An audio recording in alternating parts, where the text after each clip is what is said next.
Lorraine lived as if the main character. The sun simply shone on her golden curls. Every day she blinked with her light green eyes. Everyone admired her. Servants with joyful smiles every day greeted a young lady. Lorraine, in turn, with a smile of radiant on his face, mutually greeted them. She was like an angel who came off from heaven. She was a universal favorite. A moment later, the young lady frowned and looked aside. She saw Sienna, and with the speed of lightning, changed her face. With a radiant smile, she greeted her. Lorraine was the whole world for her. Sienna smiled and greeted her sister. She hoped that she also loved her. Sienna loved her sister very much, until she recognized her true face. The young lady looked at her with a grin, and said that she hates her with all her heart, so much that she wanted to kill her.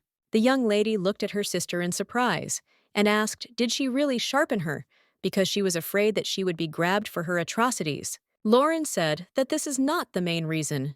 With a grin she told Lady that no one would save her. Sienna perfectly understood that it was difficult to deny that everyone hated her. She was in shock as she believed her sister. Lorraine looked at her, and with a grin said that she could kill her with her own hands. She, with a joyful smile, told her sister that she is now very happy. Sienna took a bottle from a secret pocket. She asked if she was celebrating a victory. Lorraine was in shock. She did not understand where the girl had something like that. Sienna, with a smile, asked her sister, as she could not allow her to kill her. Lorraine was in shock. She screamed with rage as everything went according to her plan. She shouted with rage that the girl should die the most miserable death of all possible. She could not allow her to die so easily. Sienna looked at her sister with a grin, and said that she had big plans. Unfortunately, the young lady knew that no one loved her in this life. She wondered if it was good that you did the last seconds what she wanted, so she met her sad end. Opening her eyes, she realized that she was just thinking that it was the end. She could not think at all that she could return to the past and start all over again. She sighed heavily as she realized that she was facing face to face with fierce reality. The man looked at all the children and said that they were wizards and were obliged to protect the empire. He said that for this reason, they fed them and dressed them, and therefore the Archduke will come to them today. He looked intently at all the children and asked if they understood him. The children in unison said that everyone understood. The young lady froze in surprise and shock in place as I realized what was happening. The shelter was different from everyone else in that future wizards were brought up in it. From the first day of its existence, the empire fought with the demons. Even orphans served as defenders in noble families if they could use magic.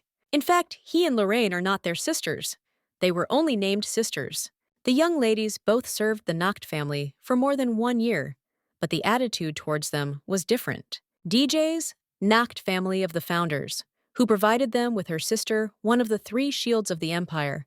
Their family was very noble. She sighed heavily because she knew that she did not do so much, but she thought that most likely it was not in her power. All to know with contempt looked at the young lady. They said that she was just ridiculous and not good enough. She was compared with the older sister's daughter of the Count, Lorraine, was very kind and pretty, as well as with support. The young lady in a past life fell in front of the Duke, and then he said that he was choosing her. At that moment, she was very happy that she was not reproached as it was before. Then she was very happy and did not understand the meaning of all the words. Now she realized that it was stupid. Sienna knew that she should behave very quietly so as not to get into the Duke's family. A moment later, she was taken aback and threw away all her thoughts away as they were informed that the Archduke had arrived. Young children became in a line. The Duke in turn slowly walked past the children. Roderick Nacht, the head of the Nacht family. The Duke looked intently at all the children. The young lady froze in place. She knew that she had to behave calmly. She knew that she should not fall in any case. Sienna understood that she had to survive. He slowly approached her. Sienna reassured herself she knew that everything would be fine, and she just needed to wait and everything would end. She closed her eyes because she heard his steps, which were closer. A moment later, the Duke went to the young lady and froze for a moment. She was in shock and told herself that this simply could not be. She said that it was just a coincidence. All those present stared at the Duke intently and in surprise, as they did not expect to see this. The Duke kneaded the knee in front of a young lady and asked if she would go with him. The lady in turn froze with shock and surprise. On the spot, she did not expect anything like it.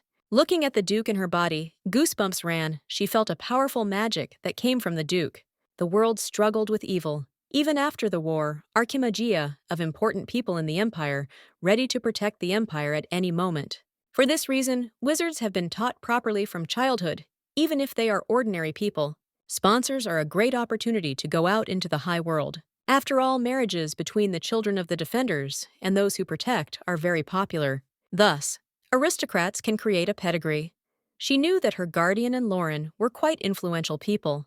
They entered the upper class of signs. The Euro clan defended the sky, and the clan Pirato Sea and the clan knocked earth. She did not understand why such a person kneeling before her. He asked the girl what her name was. She stared at the Duke as she did not want to answer him at all. Some of those present touched her as she saw that she was immersed in her thoughts. Having bowed, the young lady introduced herself and said that she was very glad to meet him. The Duke looked at her intently and asked if she wanted to go with him. Sienna stared at the Duke and wondered if he would really affectionately call her by name. She did not understand why he offered her to go with him. She knew that for her, the place was the same as the cemetery. A moment later, the young lady collapsed to the ground as she had her head very hard. He looked at her in surprise and called, and also asked if she could get up. She knew that she had to refuse, but unfortunately, she could not open her mouth. She pulled away from the Duke. A moment later, she collapsed to the ground. The Duke froze from shock in place. After she fell, there was a scream. Everyone was surprised because they did not expect to see this. She opened her eyes for a moment and wondered why she saw anxiety on his face. The young lady, in turn, wondered if he was really worried about her. She sighed heavily because she knew that most likely she was mistaken. She did not like it all. Lorraine, with a radiant smile, greeted a young lady. Sienna bowed, told the young lady that she was very pleased to meet her. Lorraine ran closer to the lady and said with a smile that from that moment she could call her sister. She looked at her intently and said with a smile that she always wanted her sister. Sienna was surprised since she herself was from the shelter, and she never had relatives. Lorena said with a smile that she promises to consider her a family, so the young lady became her sister.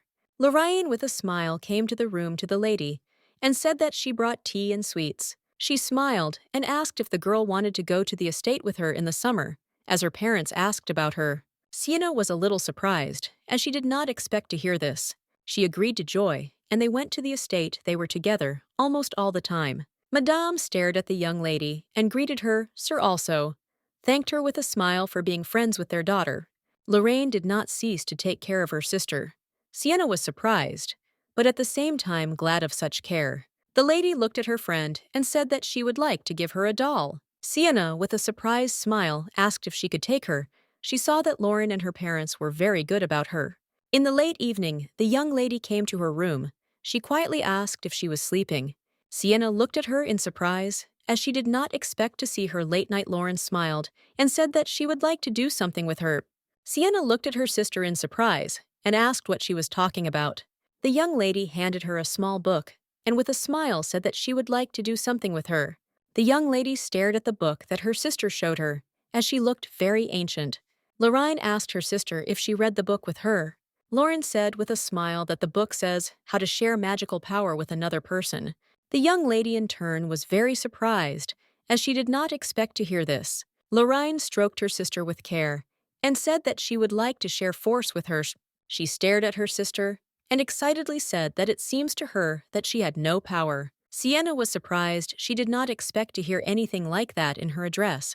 She thought that the Duke chose her because she had a magical power. She wanted to become a powerful archipelago so as not to be a burden. The young lady looked at her sister with a grin and said that everything was in order, since she has a lot of strength. Sienna sighed heavily, but firmly refused her sisters. She stared at her and said that this is just a hoax and she could not do it. Lorraine took her sister's hands and asked if she really wanted to return to the shelter.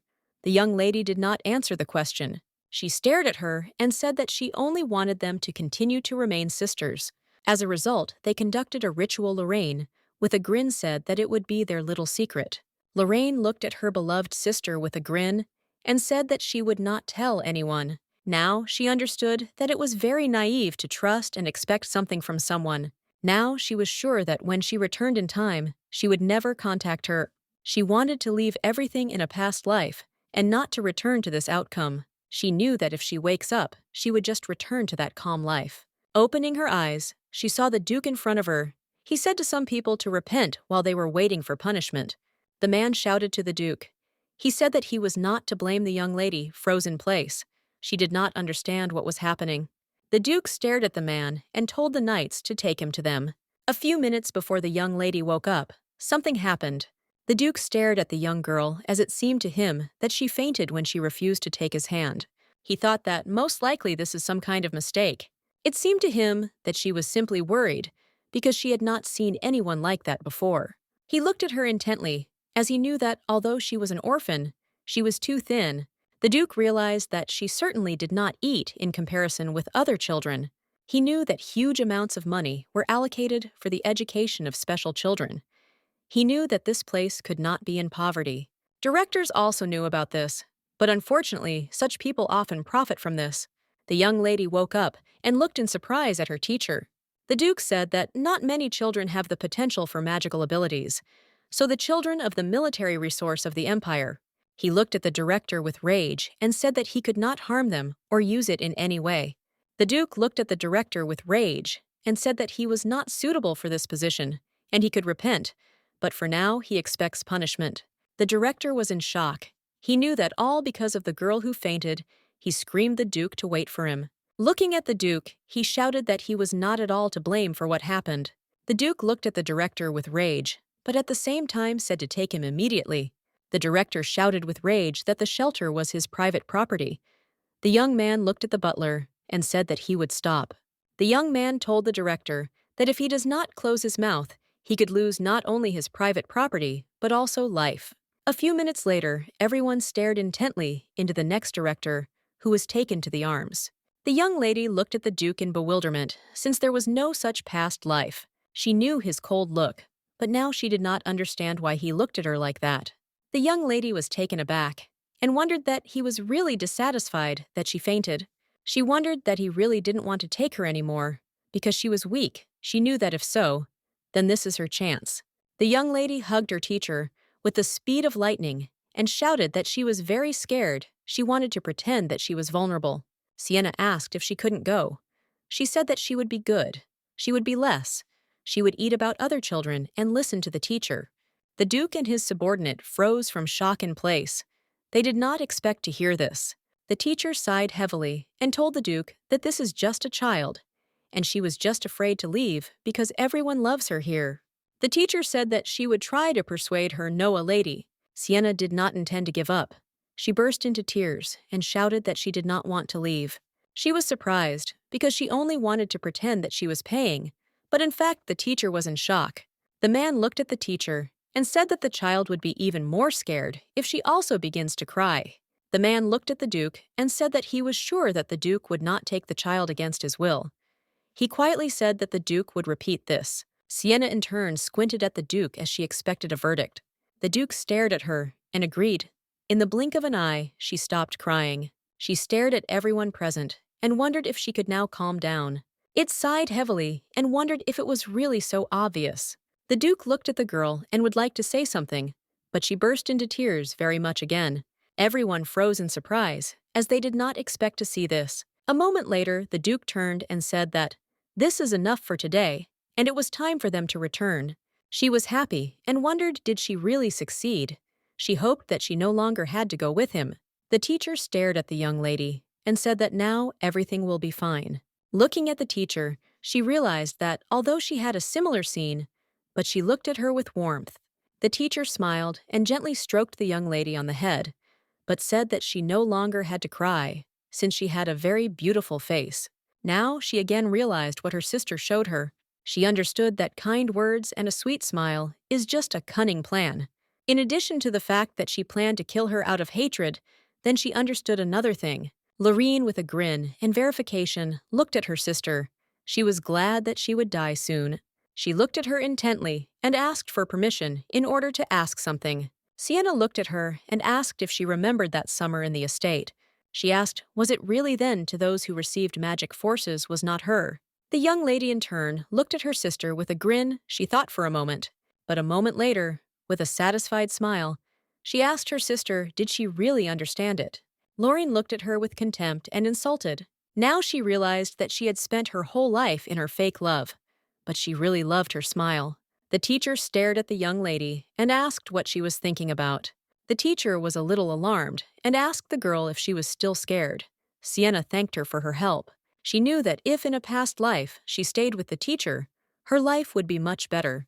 The teacher stared at the girl as she saw that she was still pale, but she knew that she had to let her go with the Duke. A moment later, the director burst into them. He was furious. The teacher looked at the director in surprise, as she did not expect to see him. The lady was shocked because she did not understand what he was doing here. The director shouted at the young lady, and he could not leave it so easily. He ran closer to her and grabbed her hair with rage. He shouted and insulted her. The teacher quickly rushed to the director and asked him to calm down. He pushed her with rage and hit her. He shouted that she had to leave the road. The teacher fell to the ground with a roar. He looked at the young lady with rage and said that his property had been taken from him, and it was she who was to blame. He shouted that he would immediately sell her into slavery. She froze with shock. The young man looked at the director with rage and said that he should immediately remove his hands from the girl. The director looked at the young man in surprise. He did not expect to see anyone. A moment later, a young man hit the director with rage. He fell to the ground with a roar and turned off. The young lady froze with shock. She stared at the young man with a frozen in place. The young man in turn looked at the director with rage. He was very angry. She froze in surprise as she saw in front of him the young Archduke Asilia, the eldest son of the Duke of Nachti. She looked at him intently because she knew that he did not often show his emotions. Moments later, the Duke himself entered the room and stared at everything that happened. A few minutes later, directors dragged on the ground. She looked at them intently because she understood that this was not for the sake of Lorraine. Something terrible could happen to the director. She froze in surprise because she did not understand why everything happened. She could not do anything. She stared at the Duke as she understood that everything was decided as out of magic because he appeared here. Now she felt that she was a child who was guarded by the fuck. She sighed heavily because she knew that she was just helpless. A moment later, the teacher ran up to her and called her. She was very worried. She hugged the girl tightly and said that she seemed to be very scared, but did not even cry. The young man looked at the young lady and said that she was still in shock. He looked intently at the Duke and said that it could be unsafe to stay in the shelter. The Duke looked at the young lady and called her by name with tenderness in his voice. He sighed heavily and said that he would ask her again. He slowly held out his hand in the colony and asked if she would go with him. She froze in place, not knowing what to answer. She, as bewitched, looked at the Duke as she first saw a similar expression on him. She knew that this shadow of emotions. She asked the question of was she really stronger than she thought. She realized that he had seen this and took her. She now realized why he was disappointed. They all said that it makes no sense to patronize her since she is an ordinary child and Lorraine genius. But in the end, the Duke insisted on his own and left everything as it is. She thought that her forces actually belonged to her sister. She deceived the Duke. Then she was grateful that he did not drive her out. She felt a very strong guilt in front of them. Sienna tried to do everything in her power. Lorraine told her sister that she tried well, and the handwriting was almost not distinguished. She asked her sister with a satisfied smile if she could write for her. The lady in turn had already had injuries from the letter, but still with a smile she agreed. Lorraine asked her sister to braid her hair. She would finish everything. The young man looked at her intently and said that he realized that she was trying very much, but it is all useless. She froze from shock in place and stared at his angry appearance. With the speed of lightning, he left her society. She knew that he was right since she was useless. She lost her value and her sister took care of her. And then the Duke imprisoned her. She perfectly understood that the future should immediately change. The future she knew that if everything gets out of control, then she would be not to do. But if you stay in the shelter, then a new director will come to them, and she has no guarantee that he will be kinder than the same. Sienna knew that this could all end with the slave trade or the worse. She knew that if she went to the house to the Duke, then after a while to meet Lorraine, she could not meet with a traitor who loved her heart. However, now she perfectly understood that she had changed very much in the other direction. Sienna was sure that now she would not be betrayed again like a past life. She stared at the Duke as she was thinking about his offer. She knew that at the age of 15, she could go to the military academy. Sienna perfectly understood that she needed to hold out until this time.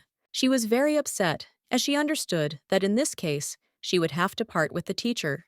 The teacher stared at the young lady and with a smile asked if she liked the Duke. She looked at the teacher but said nothing. The teacher smiled and asked for forgiveness for not being able to protect her. She looked at the girl with a smile and said she took the opportunity and went with the Duke. She froze for a moment, not knowing what to answer her. Isabelle looked at the teacher and asked if she wanted to become the new director of the shelter. They froze from shock in place because they did not expect to hear anything like it. The young man smiled and said that this is a very good idea, since the shelter is close to the estate, and it will be very convenient. The Duke stared at the young lady as he expected her answer. Sienna thought for a moment, since she was delighted with this news and wanted to stay in the shelter. She knew that this would be her condition entering the family. After a long conversation, they decided to go back home. The teacher stared at a young lady with a smile and asked if everything was fine with her. The young man squinted at the young lady because he saw that she was upset. He knew that it would be wonderful if they were treated with love. He quietly whispered to the Duke to stop in front of the carriage. He told the Duke that he immediately pick up a young lady. A moment later, the Duke followed the advice of his assistant. Sienna, in turn, hugged the teacher tightly. She smiled and said, "Young lady," that she could already go. The young lady, in turn, hugged the teacher even more tightly. The teacher was surprised, because before she did nothing like that. She looked at the Duke and asked for forgiveness, for rudeness. The teacher stared at the young lady and said that she promised her. Sienna looked at the teacher in bewilderment. The teacher smiled at a soft smile and said that she would often visit her so that she should not worry. She smiled and told the girl to behave very well, and then the Duke would surely love her. She said a young lady to be happy. Sienna, in turn, thanked the teacher for care with a smile. Some time later, they rode quietly in the carriage. She wondered if she should thank them for her salvation. She looked at them intently because she did not know what to do. She sighed heavily and stared at the window, as she knew that this was not worth doing, as she was too tired. Sienna knew that now she did not want to try and behave well at all. The Duke looked intently at the lady and asked if she was sleeping. He slowly took her in his arms, and a few minutes later, they entered the house. He told everyone to behave quietly as the child fell asleep. Isabelle looked at his father and said that he could bear her. The Duke sighed heavily and refused his son. He said that everything was in order. He looked at his father and said that the butler had already prepared a room for the lady. The Duke looked at his son and asked if he really had no business. Isabelle, with a smile, said that everything was fine, but in fact, he knew that he really had a lot of things. He looked intently at the young lady, because he did not understand at all why he could not leave. Moments later, the young man shouted to his father. They stared at her. The second son of the genus, Nacht, the little Lord Michael. He looked intently at his father, which the lady was in his arms. He looked at his father in surprise, because he did not expect him to bring a child with him. The Duke squinted at us and said that the child is not like him, and asked his son to be quieter. Michael was very surprised, and at the same time angry at his father, since he did not explain anything. He looked at his brother and asked how old she was, and whether she would remain in their house. Isabelle looked at his brother and said that she was only a year older than him. He sighed heavily and said that it looked like a second question. The answer is positive. He asked his brother would she really stay with them anyway. Isabelle said that the young lady would remain. The Duke slowly put the young lady in bed. He looked at her intently. Isabelle looked at his brother and father. He noticed that they behaved differently. He also behaved differently, but did not understand why.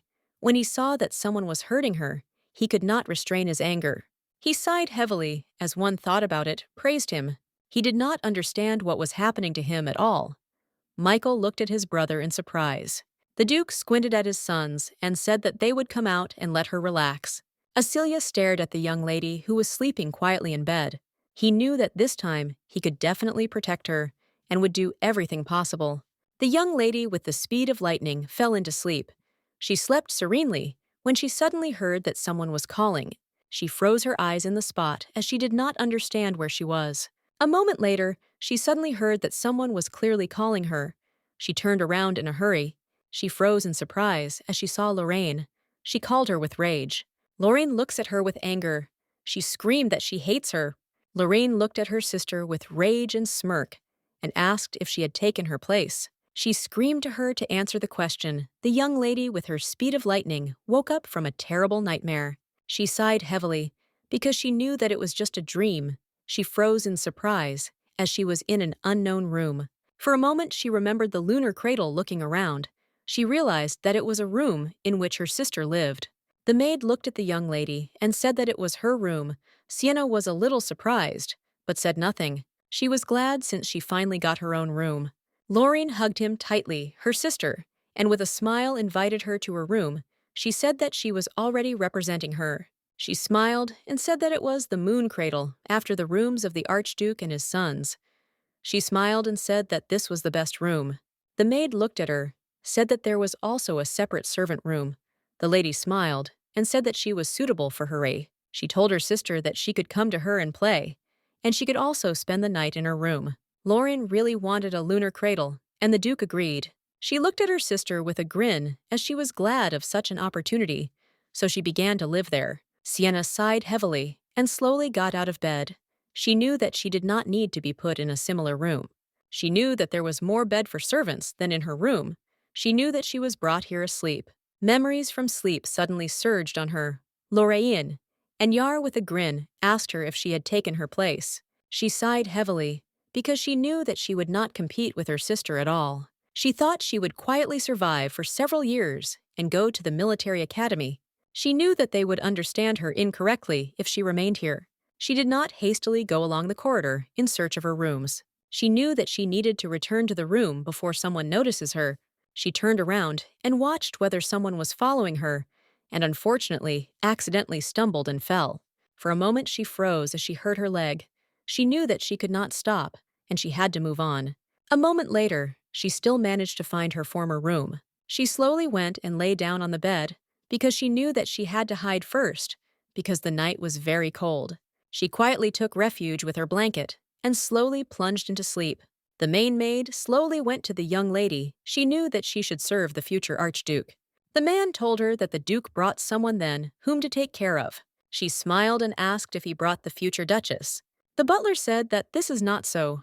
She was just a girl from a shelter, but she had exceptional qualities. Deborah knew that the Duke cares about her, and therefore ordered her to settle in the mooncrawler. She slowly knocked on the door. She was puzzled since no one answered her. The maid entered the room with the speed of lightning. She froze with shock and surprise as she saw that the young lady was not in the room. She sighed heavily and said that they searched the whole estate to the library, but still had not found it. She was puzzled because she knew that she had to report this news to the Duke. She shouted that they should find her, as the Duke brought her and settled in the moon cradle. She was in shock since everyone present wanted to hide her disappearance. She was furious because she did not expect this from them.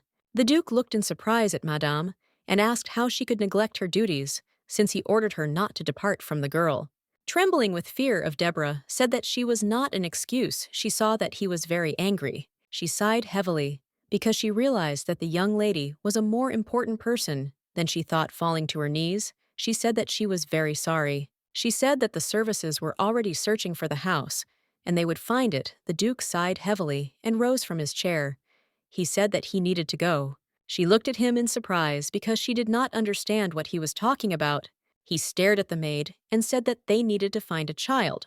The butler looked at the Duke and said that he could simply give an order, and they will look for her. Deborah looked at the butler and said that the Duke said that he would also look for the missing lady. The maids were in shock. They did not expect anything like it. They knew that the girl was just an orphan.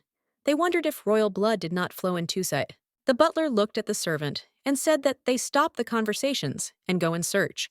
The Duke sighed heavily because he knew that he could not find her, even with so many people. He knew that the last time she fell asleep from an ancient dangerous spell, and he could not let her walk alone. The Duke was furious. He did not understand where she could be. The maid looked at the Duke in surprise and asked where. The butler looked at her intently and said that she would behave quieter. The Duke was puzzled. He did not understand where he got this feeling. On the day he came to the shelter, he felt very confident, looking at the child whose face did not really see. He had the feeling that this is the same child. He had such a feeling now next to the room. He felt with all the guts that she was there. Yet he dared to enter. The Duke slowly entered the room and saw a crumpled blanket. For a moment, he thought for a moment, as you reigned such an atmosphere as if there was no one there for a long time. He sighed heavily, and looking at the blanket, said that she was definitely here. He saw a cold and dusty room. He wondered if the child was sleeping under this blanket all night. A moment later, the Duke saw traces of blood on the blanket. He froze from the shock and wondered if she was really injured. A moment later, he shouted to call people more. The maid turned around in surprise as she heard some kind of creak in the room. She froze with shock and surprise as she saw that the young lady had been in the closet all this time. She looked at her in surprise and called Sienna quietly, looked at the maid. She stared at the maid and said that she behaved quietly as she specially swept the tracks. Deborah was very surprised and did not understand why the young lady was hiding in the closet. She sighed heavily and said that all because she suddenly disappeared. And if the Duke finds her, then a commotion will begin. In the early morning, she realized what was happening. She woke up from terrible pain. The lady was a little surprised and puzzled. She gazed at the room intently. Now she realized that the room was not prepared. She sighed heavily as she realized that this simply could not be. She knew that if they wanted to put her in this room, then she would be taken away. She knew that much had changed. She did not assume at all that she could be put in the lunar cradle, and the Duke invited her to go to the estate several times. Sienna perfectly understood that for this reason, if he finds out that she disappeared on the first day, then he would never love her. She sighed heavily because she understood that if she wanted to live calmly and get along with the older maid, then she needs to do everything gradually. She knew that she should tell the main maid that she was here in the room. She froze in surprise on the spot because she heard that someone was outside the door. She was surprised as the Duke himself came to this room. She looked around in search of shelter, as she understood that she could not have to find her here. Sienna perfectly understood that she needed to quickly hide. She exhaled with relief as she realized that he did not notice her. She used this many times when she wanted no one to see her. She looked at the maid and said that she would have waited a little, and later took her, and said she found. The maid in surprise looked at the lady because she did not expect that she would help her. The young lady sighed heavily and said that this was not so. She knew that it was so necessary, so that they would not become enemies. The maid looked at the young lady in surprise, as she did not understand what she was talking at all. A moment later, she sighed heavily and said that she understood everything, and this is a good offer. A few minutes later, the maid took the young lady in her arms, and they slowly went to the Duke. They looked in surprise at the young lady, because they did not expect to see her so quickly. She looked at Deborah and said that the girl was in the closet. The Duke was in shock as she was very close, but he did not understand. The maid said that the lady was injured, and therefore she now needs to process her knee. The Duke said that the maid would give him the child. The young lady quickly pressed herself against the maid. She did not want to go to the Duke. Deborah looked at the Duke and said that he would not worry, like she kept a young lady tightly. But the Duke insisted to give him a child. The doctor looked in surprise at the young lady and said that she had fallen very unsuccessfully. He smiled and said the young lady that she coped well, and also asked if she wanted candy. She smiled and said that she did not want. She knew that she was no longer a small child. Previously, even the maids did everything reluctantly. They gave her medicines. She asked with a smile. The question, did she really not return in time, but got into another world? The Duke looked at her intently and asked why she went to sleep in another room. The young lady in turn hesitated. She did not know what to answer this question. A moment later, she said that when she woke up, it was difficult to believe that that beautiful room could be her. The Duke looked at the lady in surprise but did not answer. The butler was taken aback because he did not expect to hear this. She stared at the Duke as she saw his gaze. He was the same as in the shelter. It was an expression of patience. With slight irritation, it seemed to her that he had his own reasons in order to settle her in a beautiful room. She sighed heavily because she no longer wanted to talk about it. She did not want to contact anyone on the estate at all. She knew that this was only an illusion that would disappear as soon as Lorraine appeared. She knew that the gap between them could not be replenished with talent. When she continued to ask stupid questions, people stopped believing in her. She did not like it at all. She no longer wanted to live as in a past life. The young lady sighed heavily and, asking for forgiveness, said that she would no longer arrange such a commotion. The Duke looked at her in surprise and asked why she behaves in a similar way. A moment later, he sighed heavily as he realized that he had no need to interrogate her. The Duke sighed and said that she did not need to ask for forgiveness, since this is not her fault at all. He looked at her intently and said that her lunar cradle is her room, and she should get used to it. She knew that he was supposed to settle Lorraine there when she arrived at the estate. She did not know whether she should refuse. She sighed heavily because she knew that when her named sister would come, she could go to another room. Sienna knew that if she herself gives Lorraine's room, then she would understand that she did not want to quarrel with her. It was not difficult for her to do this, as she was used to the maid's room in the moon cradle. She knew that she could stay there. The Duke looked at her intently and asked if she really wants to say something. He looked at her intently, as he knew that, in the shelter, she behaved like a child. But when she came to the estate, who began to behave differently, he knew that she would need some time to adapt. The main maid looked at the Duke and said that the lady had not yet had breakfast. He said that they could bring breakfast to the room. The main maid, along with the maid, carried breakfast of the young lady. She saw that the lady sighed, as if worrying about something. Deborah knew that soon the young lady would forget about her past and begin to enjoy a new life. Sometime later, they entered the room, and she told the young lady that the device had breakfast. She froze in surprise as she thought that the young lady again went to that room, looking around. She realized that she was not. A moment later, the young lady left the servant room. She looked at the maid and asked if they had already returned.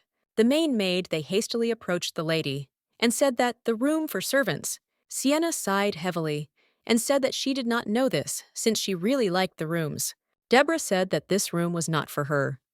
A moment later, she invited her to breakfast. Sienna agreed with her and slowly went to the table. She knew that she did not need to stubborn. Sienna understood that if she began to insist on a room for servants, they would definitely not allow her to live there. She sighed heavily because she knew that she did not need to try hard. She looked intently for breakfast, as everything looked very tasty. The main maid looked at her and asked if she had not got enough sleep. She told the lady to eat a little, and then she went to bed further. Sienna agreed with her. She slowly began a meal. The maid was surprised, because she knew that she did not teach etiquette in shelters, but the girl had excellent manners. The young lady sighed heavily. She really wanted to sleep. It seemed to her that it was very strange, and she wondered if she was sleeping so much. She suddenly spun her head. She sighed heavily, because she heard that they said that children needed to rest a lot. The main maid looked at the young lady, because she saw that she no longer wants to eat. She stared at the lady and asked, did she really want to finish the meal? She did not hastily bring her a glass of water. Sienna sighed and said that she would like to stop it. The main maid, they successfully led a young lady to the bed, as she saw that she was very sleepy. Deborah asked her to be a little careful. The main maid stared at her and wished her sweet dreams. The lady did not answer. She slowly plunged into sleep. Deborah looked at the maid and said that she looked after the young lady. The maid in turn agreed with the main maid. Some time later, Sienna woke up from a terrible nightmare. She sighed heavily and slowly raised herself and sat on the bed. She was puzzled by the fact that she dreamed of a nightmare about Lorraine. Again, it seemed to her that such nightmares would dream always, while she would sleep on this bed. She slowly got out of bed and quietly went to the servants' room while the maid was sleeping. She quietly entered the room, as she was much more comfortable there. She sighed heavily as her room wound up bad memories. The young lady slowly walked along the corridor when she suddenly heard the conversation of the maids. They said that she was just a gloomy orphan. They said that she always wrote letters, sewed the scarves. They mocked that she was like a maid. They perfectly understood why everything was so. They said that if Lady Lorraine became a duchess, then she would become her servant. They said with a mockery that it seems that she really wants to become a servant of the duchess, but it is very shameless on her part. The young lady smiled and said that she really liked the meeting. She told her named sister that she would like her to go with her. Sienna looked at the young lady and, thanking her, said that she would better rest at home. Lorraine looked at her sister with a mockery and said that she was very silent and modest, and she would have been uncomfortable there. The young lady froze from shock in place, but a moment later she was taken aback and with a smile said that everything was true. Lorraine squeezed the hand of the young lady very tightly and said that she has in mind that she was glad that she was always next to her. Sienna looked at her sister in surprise and intently. Lorraine looked at her with a smile and invited her to sleep together. Sienna looked intently at her sister and smiling said that she would be happy to sleep with her. Sienna knew that the young lady was the only one who allowed her sister to call her, who understood her. She helped her to stay on the estate, sharing her strength. Sienna was very grateful to her. Now she understood that it was very strange, since sometimes she really wanted to go to run away somewhere very far.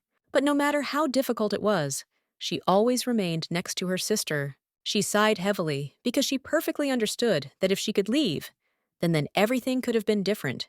She knew that she was a very naive girl then. She sighed heavily because she knew that she was about to stay in her sister's room. Now she realized that, after a while, she would come to the estate. She wondered that her sister would think that she was sighed heavily because she knew that she did not need to think about this at all. The main maid looked at the young lady in surprise and asked what she was doing in a similar room. Sienna looked at the maid. She would like to say something, but she hesitated. Deborah sighed heavily and asked if she really liked you. Like a room, she told the lady that she would be better to sleep in a lunar cradle. She was puzzled, and she simply had no strength to continue this conversation. The young lady looked at the maid in surprise. She did not understand why she behaved in this way. She knew that the Duke left after defeating monsters near the capital. Asil returned to the academy. She knew that Michael was spitting on her. She thought that she could live quietly and peacefully, but the situation was becoming more and more strange. The main maid stared at the young lady and said that she would go soon. She sighed heavily because she did not think at all that Madame Deborah was so unquestioningly fulfilling the orders of the Duke. She slowly sat on the sofa. She knew that she needed to hold out for only 6 months, and she did not need to think about this. Deborah looked at a young lady in surprise and asked if she was going to stay in the room and do nothing. Sienna was surprised at this issue, but she said that everything was not so. Looking at the young lady, the main maid said that she was sleeping again in the servant room. Sienna stared at the maid and said that she was so comfortable. Deborah sighed heavily and told the young lady that if she was comfortable in such a place, then this is just an insult for the duchy.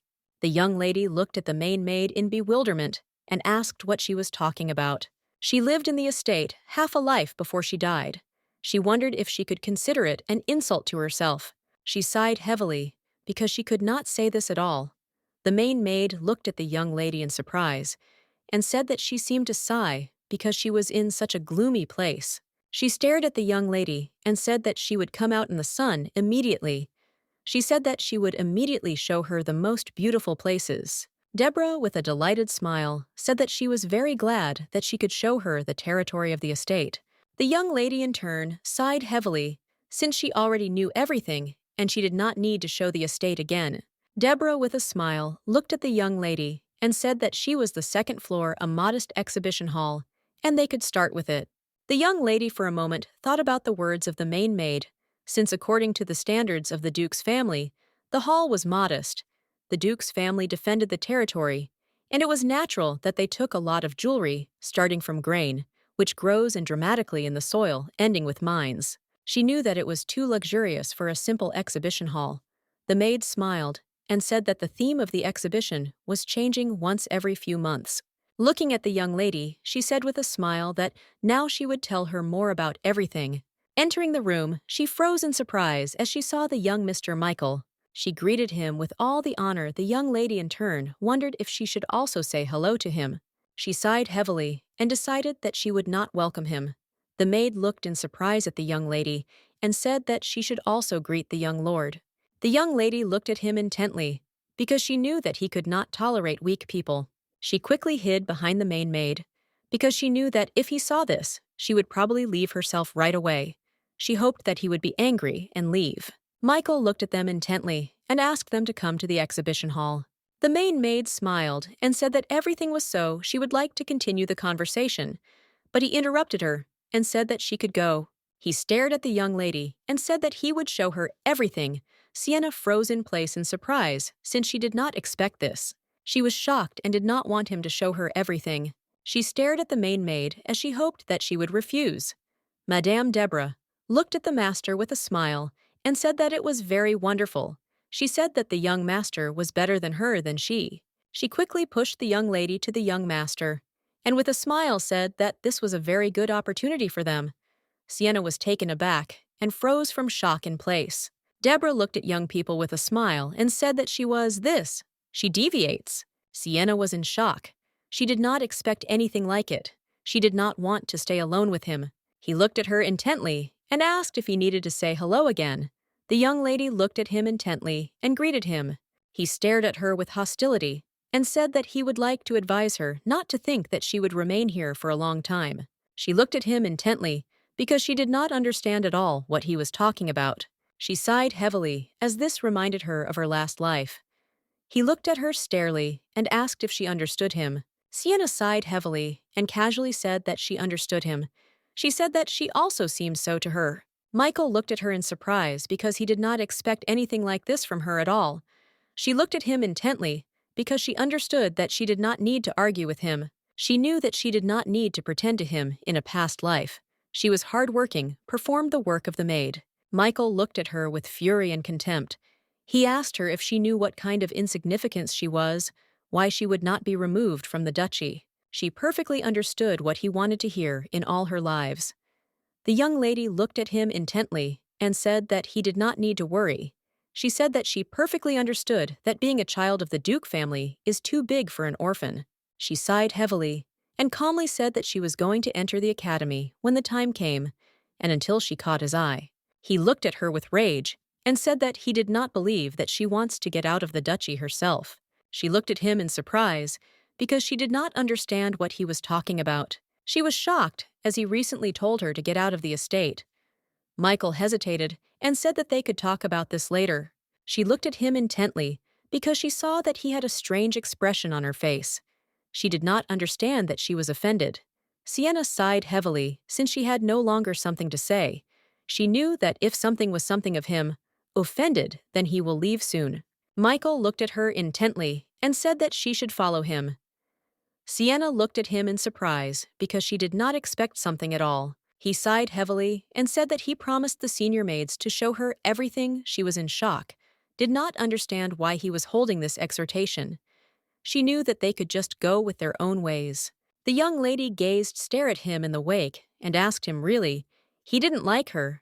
He sighed heavily and said that he could not help keep his word. She stared at him and said that in this case she would bother him. Michael looked intently at the young lady he slowly showed and told her about everything looking at her. He said that portraits were hanging in the corridor inside and inside. He said that these exhibits returned them to the sources of the family. She looked at him intently because she saw that he tried very hard and explained everything intelligibly. She sighed heavily because she knew that you were in a past life. Among men, the Duke Michael's family was the worst of all. A moment later, she was surprised, looked into the distance, and saw a beautiful necklace. Sienna froze for a moment as she felt a familiar feeling. Michael looked irritably at the young lady and asked if she was listening to him. He was bewildered and did not understand where she would look intently. A moment later, he understood everything and said with a grin that she had a very good taste. He smiled and asked if she wanted to see the exhibit closer. Michael looked at her intently and said that one of the names of this stone flames of Kazaros. The young lady in turn looked at this necklace in surprise. He looked at her in surprise and asked if she did not know anything about him. He smiled and said that this thing sealed in the box of the millennium is an ancient heritage that obey only worthy. There were 13 heritage in total. 4 of them belonged to the fuck. 1 belonged to the Duke. The second belonged to his brother. No one knew who belonged to the 3rd heritage. Michael looked intently at the young lady and said that the 4th was special. She stared at this artifact. Michael said thoughtfully that he heard that they said Kazaros never obeyed anyone. He looked intently at the artifact and said that he heard a lot about the disobedience of Kazaros, and this is not fiction at all. The young lady gazed at this artifact intently. She did not understand where she had this feeling, but a moment later, she nevertheless remembered. Sienna remembered that her so-called sister touched the artifact, and she almost came out sideways that summer when they changed her strength with her. She touched the artifact. Then, her powerful magic connected with him, and unfortunately, the young lady fell with a roar. And unfortunately, the artifact after this merger split into several parts. Then the young lady lay in bed for several weeks. She recovered, but miraculously escaped death. Then she became a hero, whom even a box of millennia could not stand. She stared at the artifact as she understood that then he disappeared from the duchy forever. For a moment she thought, since the magic of the young lady almost killed her in contact, she wondered what would actually happen if she touches him, since Lorraine was actually her strength. She thought that soon she had a chance that she could just die. Michael looked at her in surprise, asked if she really wanted to touch the artifact. The young lady was taken aback and froze in place. A moment later, she asked for forgiveness and said that she did not dare to do this at all. He looked at her intently and said that she could touch, since nothing would happen from touching. She looked at him with a smile and said that she would not do this, and everything was fine. She sighed heavily because she knew that she couldn't do it yet. The young lady knew that she needed to find another way. He looked at her intently and said that she was free to do as she wished. A moment later, he cleared his throat and said that, in this case, they could continue. The young lady was in shock. She did not expect him to tell her about everything for so long. He slowly drove her and carefully talked about all the artifacts that were indoors. The young lady, in turn, did not arbitrarily yawn while he was led by his story. He turned to her with rage. Looked. The young man was very gold as he told her about everything, and in the meantime, she yawned. The young lady sighed heavily and did not ask for forgiveness from him. Michael was furious as he tried very hard and told her about everything he did not understand, how she could be bored. A moment later, he went to the exit and shouted with fury that he was enough. He shouted that if she did not want to listen to him at all, then they could finish it. She sighed heavily and sat quietly on a chair. Sienna wondered if she was detaining her young master. She knew that she could not do it. Sometime later, the maid noticed that the young lady was sitting quietly in the chair. She was surprised at the look, because she did not see the young master. Sienna gazed at the door intently and told the maid maid that he had left. Deborah looked at the young lady with pity and said that she was probably very upset. Sienna, in turn, knew very well that she was not at all upset by his departure, but on the contrary, she was very happy. The maid stared at the young lady and with a smile said that today is just a wonderful day and she should start gathering. The young lady looked at her in bewilderment and asked what she was talking about. The maid smiled and said that she received a telegram that the Duke was returning soon. She smiled and said that she had heard that the campaign had successfully ended, so His Grace would return home earlier than planned. She smiled and said that he had not dinner about her for a long time. She said that the young Archduke would also be at the celebration. The young lady sighed heavily, and something they muttered for me alone. The maid looked in surprise at the young lady asked what she had just said. She smiled and said that according to the triumph. The maid sighed heavily and said that she seemed to rush. She looked intently at the young lady and said that they needed to rush. Sienna bowed to the maid and said that she was still not educated. She said that she would like to have dinner alone after the lessons. Deborah came closer to her and said that this would not happen. The lady froze in surprise on the spot. She stared at the young lady and said that his lordship personally arranges this dinner, and the young master was even allowed to leave the academy to visit dinner. The young lady froze in the place of surprise. She did not understand why everything was happening. Deborah looked at her with a smile and said that, besides, she was waiting for beautiful snacks and dishes. Some time later, the servant thickly set the table.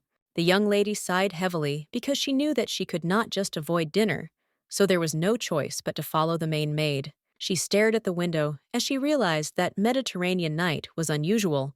When she first arrived at the palace, she was so afraid of this terrible atmosphere that she fell asleep in tears. Some time later, the maid informed young people that the young lady arrived at the meal.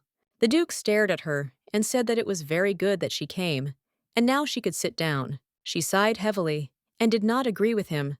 The young lady, in turn, looked at them intently. She was a little surprised and excited as she saw that they were dressed in a vibrant. She knew that it looked very beautiful, and for this reason, she was comfortable. Sienna was embarrassed since she was still on the shelter, but this outfit was one of the best that she had. She wondered if she would go to the spirit after that. She knew that even if they did not do anything, even if they did not look at her, she perfectly understood that she was a stranger here.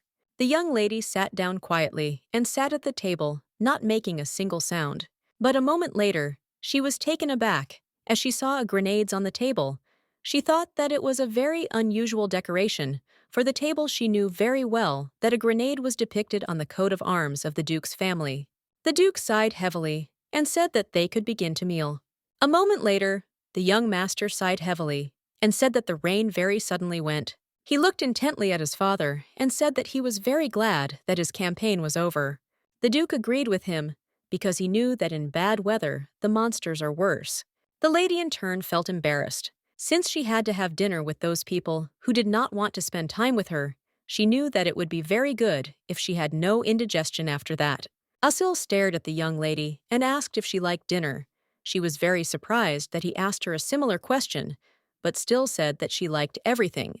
He looked at her in surprise and said that she had not even touched the meat. She froze in surprise on the spot and wondered if he was watching her. She stared at the young master, since he immediately knew about her. After all, he watched her. She squinted at him and asked for forgiveness. In a young gentleman, he looked at her in surprise and puzzled, and said that he did not mean this at all. He said that he did not want her to apologize. The Duke gazed intently at the young lady and said that she did not need to ask for forgiveness at all if she did not like food. He said that if something is not to her taste, then she can put it from. She sighed heavily, but did not answer. Because she did not know what to do, he spoke his words as if she was a small child who did not want to eat. The Duke looked at the butler and called him. The butler looked at the young lady and asked her to live now. She looked at the butler and with a smile said that everything was in order. The Duke looked intently at the young lady. He was puzzled because he knew that everything was happening too quickly. He knew that to offer her to the lady to move to such a place was a hasty decision. He looked at the lady and said that she could later inform the main maid, and if she was hungry. A moment later, the Duke gave a signal of servants, and they gave a grenade on a plate. The young lady looked at the Duke in surprise. She did not understand what he was doing. Now she clearly saw a grenade in his hands. The Duke slowly divided the grenade, and the butler gave everyone present according to a small piece. She was shocked because she saw that the Duke shared a grenade that was disrupted specifically for her. She froze from shock and did not understand what everything was. The butler looked at the young lady and congratulated her with a smile. The butler smiled and said that when the fuck greeting a new family member, as usual, they eat grenades presented personally by the Lord. He said that now she should enjoy the same blessings as this grenade. She froze and stared at the fruit and wondered was it really what Madame Deborah said earlier. She knew that it was not just a grenade, but the bleeding flesh, as a wolf flock shared the boot's prey. She knew that it was just a barbaric ritual. She was in shock, because before she had never encountered this when she was with her named sister.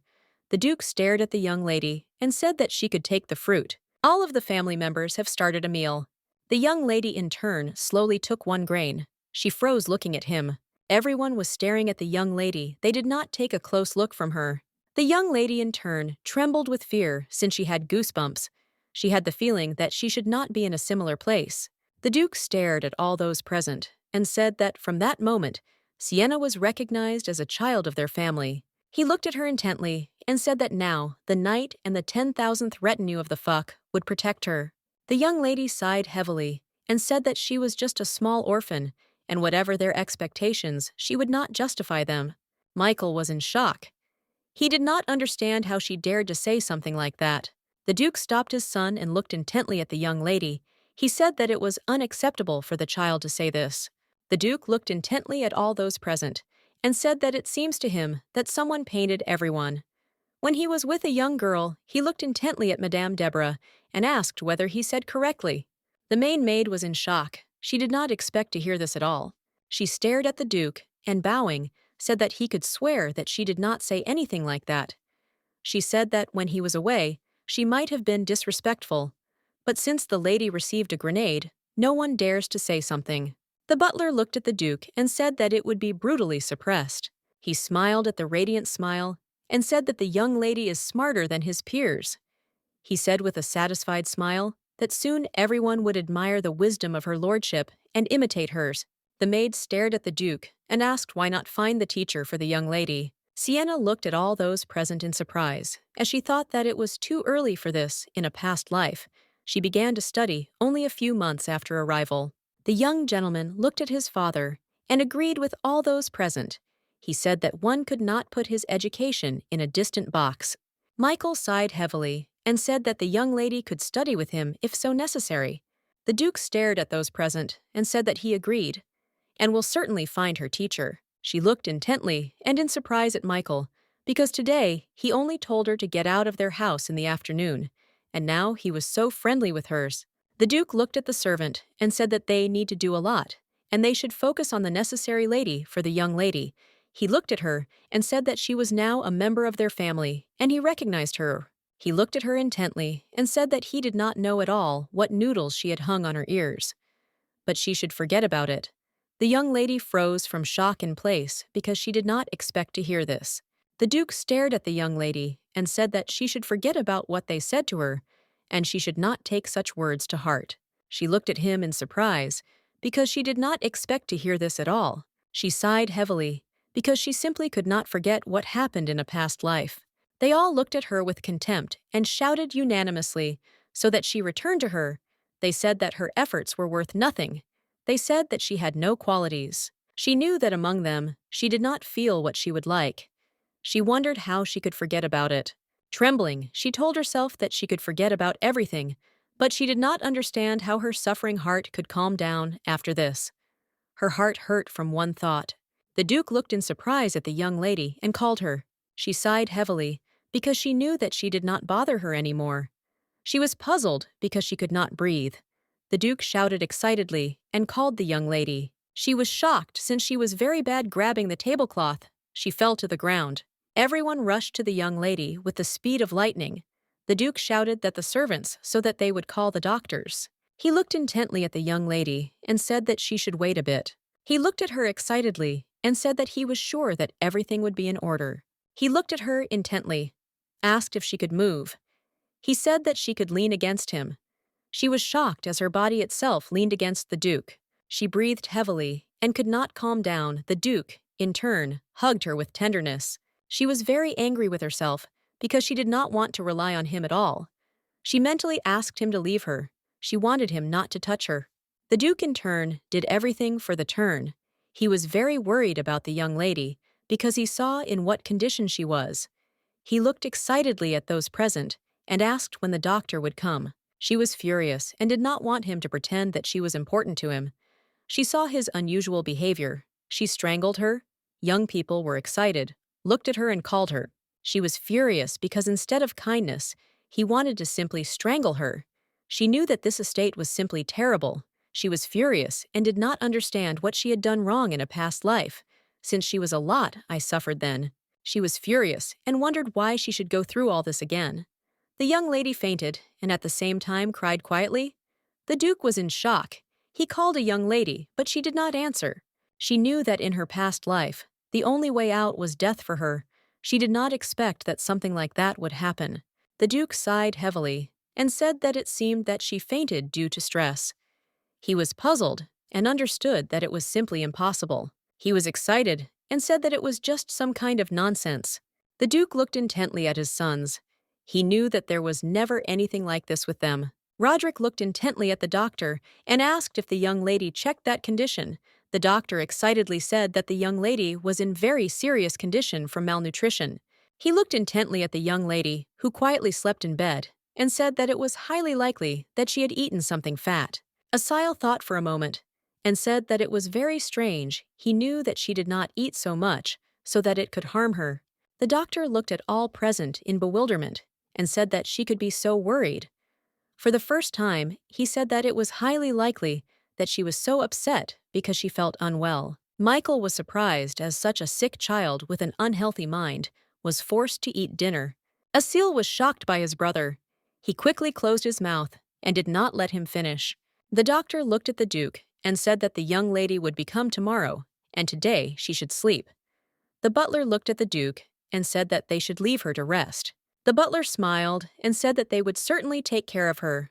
The Duke sighed heavily and thanked everyone for the work done. The young lady sat quietly on the bed and trembled.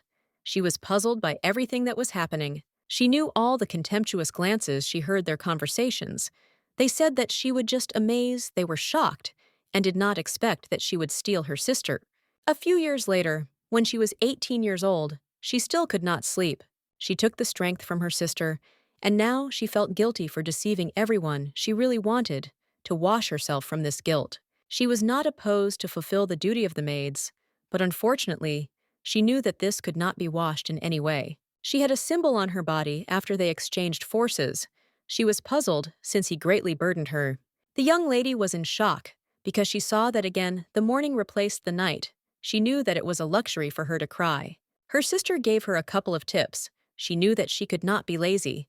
Now she wanted to quickly finish the amulet. Sienna knew very well that this was the best that she could do. The young lady stared at her sister and greeted her with a smile. She told the young lady that anyone could do cleaning. She said that she seems to be enough to pay the Duke's family for all the care that they provided her. She smiled and said that her young lady should show more sincerity. Sienna was puzzled because she did not know what to do. Lorraine said with a smile that she could make an amulet. The young lady looked at her sister in bewilderment. Sienna knew that if her sister now talks about that amulet, then he should act as an analgesic for sorcerers. The sorcerer used the element of chaos. They deceived themselves and suffered.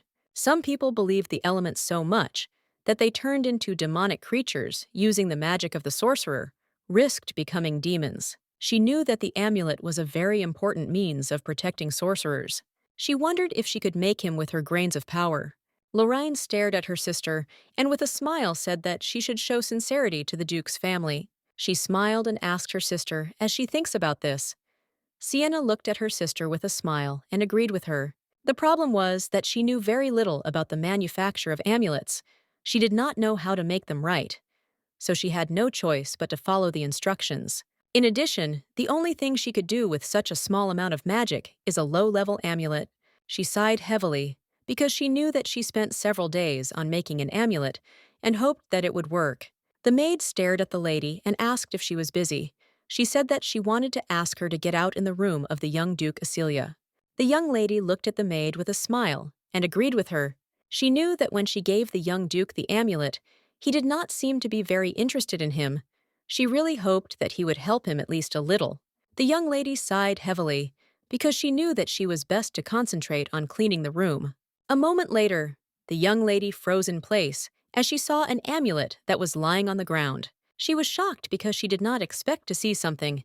She slowly raised the amulet, her hands trembled, and she was very painful. She remembered the gaze of a young man who said that he knew that she was trying very much. Then he looked at her with contempt and said that her efforts were not worth it. She was shocked as she understood that she was mistaken. Now she realized that there would be no benefit from this.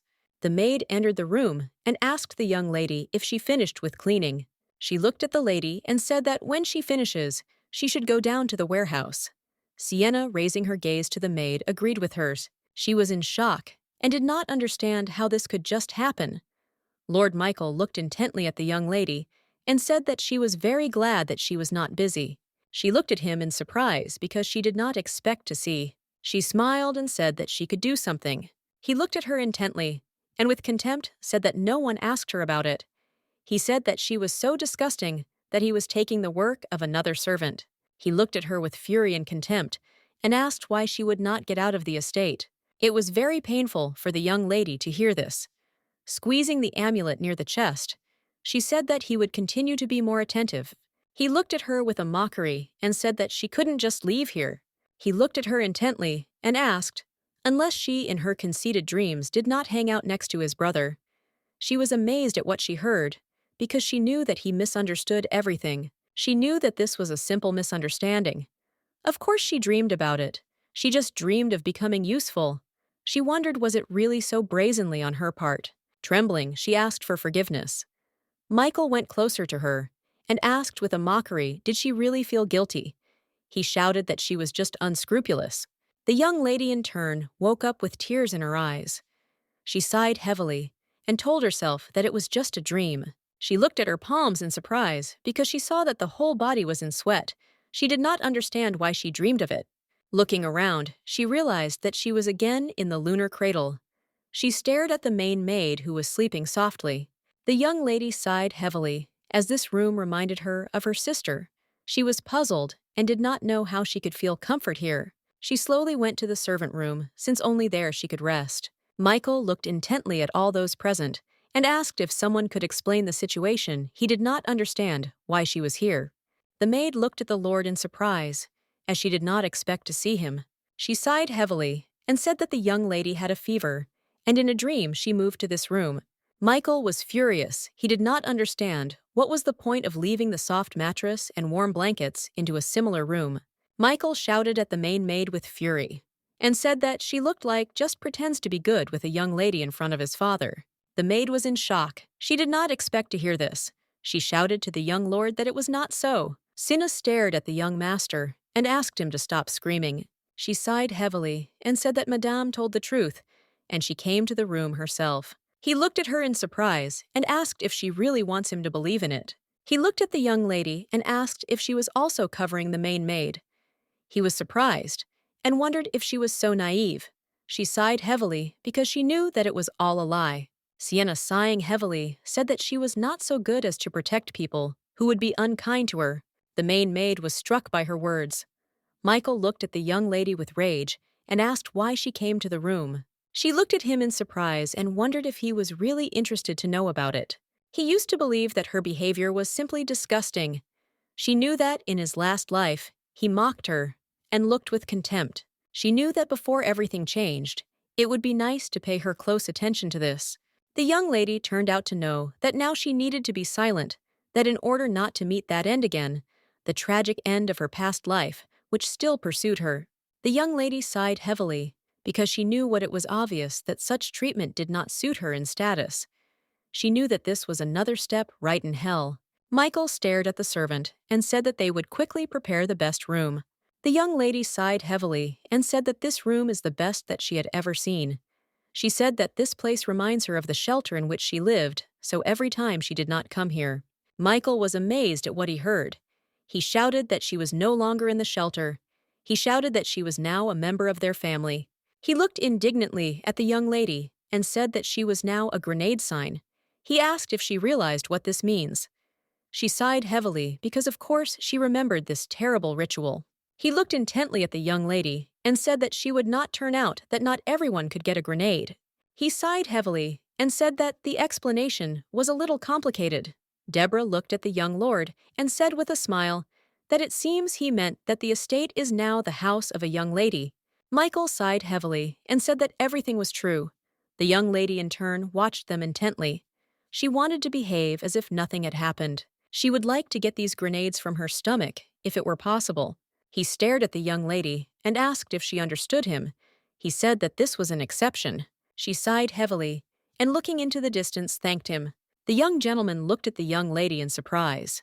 The main maid smiled and told the young master that the young lady will gradually get used to a new environment. She looked at him intently because she saw what kind of face he did. She wondered that he would really think that she would rejoice and clap a family. With the words she thought he was very naive. Deborah stared at the young master and with a smile said that the young lady needed to change and relax a bit. She said that he could leave the room. Now he looked at the maid in surprise because he did not understand why she needed to change clothes. He looked intently at the young lady and noticed that she was still in pajamas.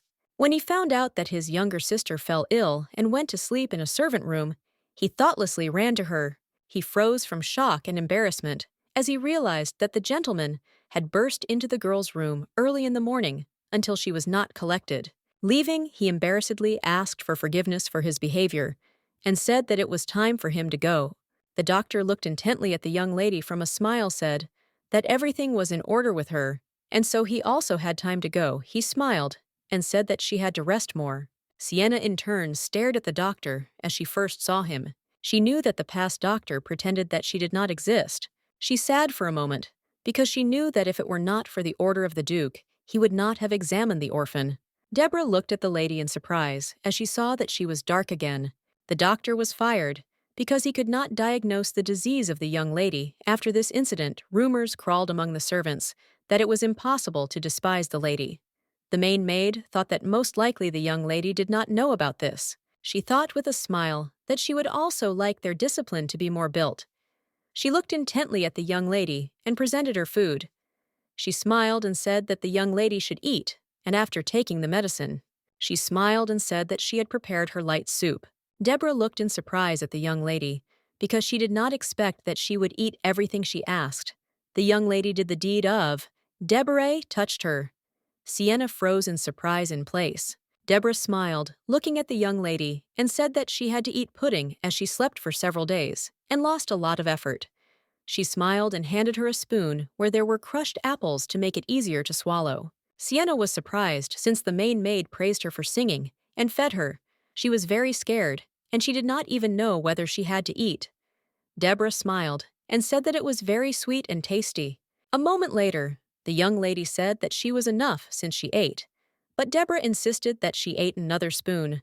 The young lady sighed heavily because she was still not used to such an appeal, but still she agreed. Deborah smiled and said that this was a big step. She looked closely at the young lady and said that she had already finished her breakfast. She asked, Will she get up? Deborah stared at the lady and said that today she had important business. Sienna looked at the main maid in bewilderment because she did not understand what she was talking about. Some time later, she was already collected for a campaign. Madame stared at the young lady and greeted her with a smile.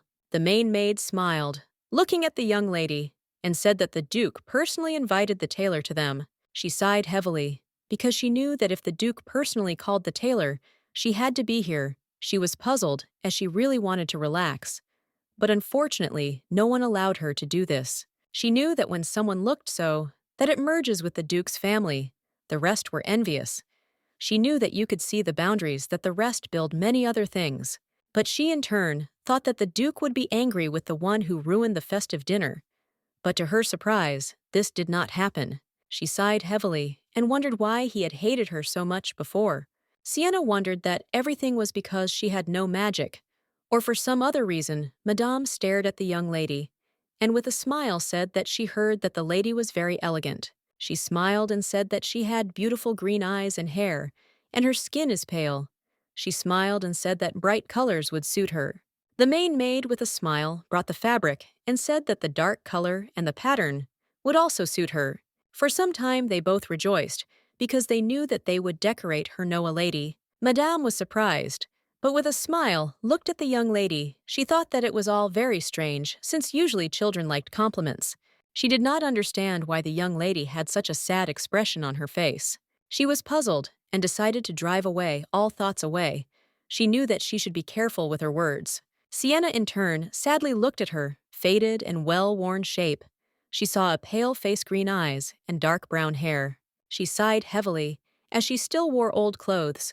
She understood that everyone who looked at her would immediately understand that she was from the shelter. She knew that there should be reasons why everything was different. She sighed heavily as she perfectly understood that this was just a ridiculous imitation. She knew that, unlike her older sister approached this position, and she was only a parody of a sweet Lorraine. Recently, there have been a lot of strange things. She knew that if she would understand that he knew the future, she would quickly return to the lost life. She stood quietly and humbly while everyone surrounded her. A moment later, your servant was in their room. He looked intently at all those present. The young man with a smile approached the young lady and asked whether Sienna was here, while he smiled very radiantly and held a beautiful bouquet in his hands. Everyone froze in surprise on the spot, as they did not understand what was happening. The young lady, in turn, looked at the young man. A moment later, she came to her senses and said that she was here. He quickly gave her flowers, and the young lady almost fell. The maid looked in surprise at the young lady and said that she would help her now. A moment later, the main maid said that there is a postcard in the bouquet. The young lady, in turn, slowly opened a postcard and realized that it was a gift from the young Duke. He wished her a speedy recovery. The maid stared at the young lady and with a smile said that the young Duke cared very much about her. The maids were whispering because they believed that it was very romantic on his part. They knew that one such flower stood at least gold. The young lady, in turn, stared at this gift intently. As she heard the conversation of the maids, she thought that he was a little more expensive. She quickly calculated the cost of the bouquet and thought that it would be better if he gave her all this money on her hands, since she knew that if she went to the military academy, she would need money. She knew that it seemed that he did not replace the flowers, whose value decreases with every minute, by a gift. For a moment, she thought whether it was as a young duke, whom she knew. A moment later, she was taken aback as she realized that Michael misunderstood her.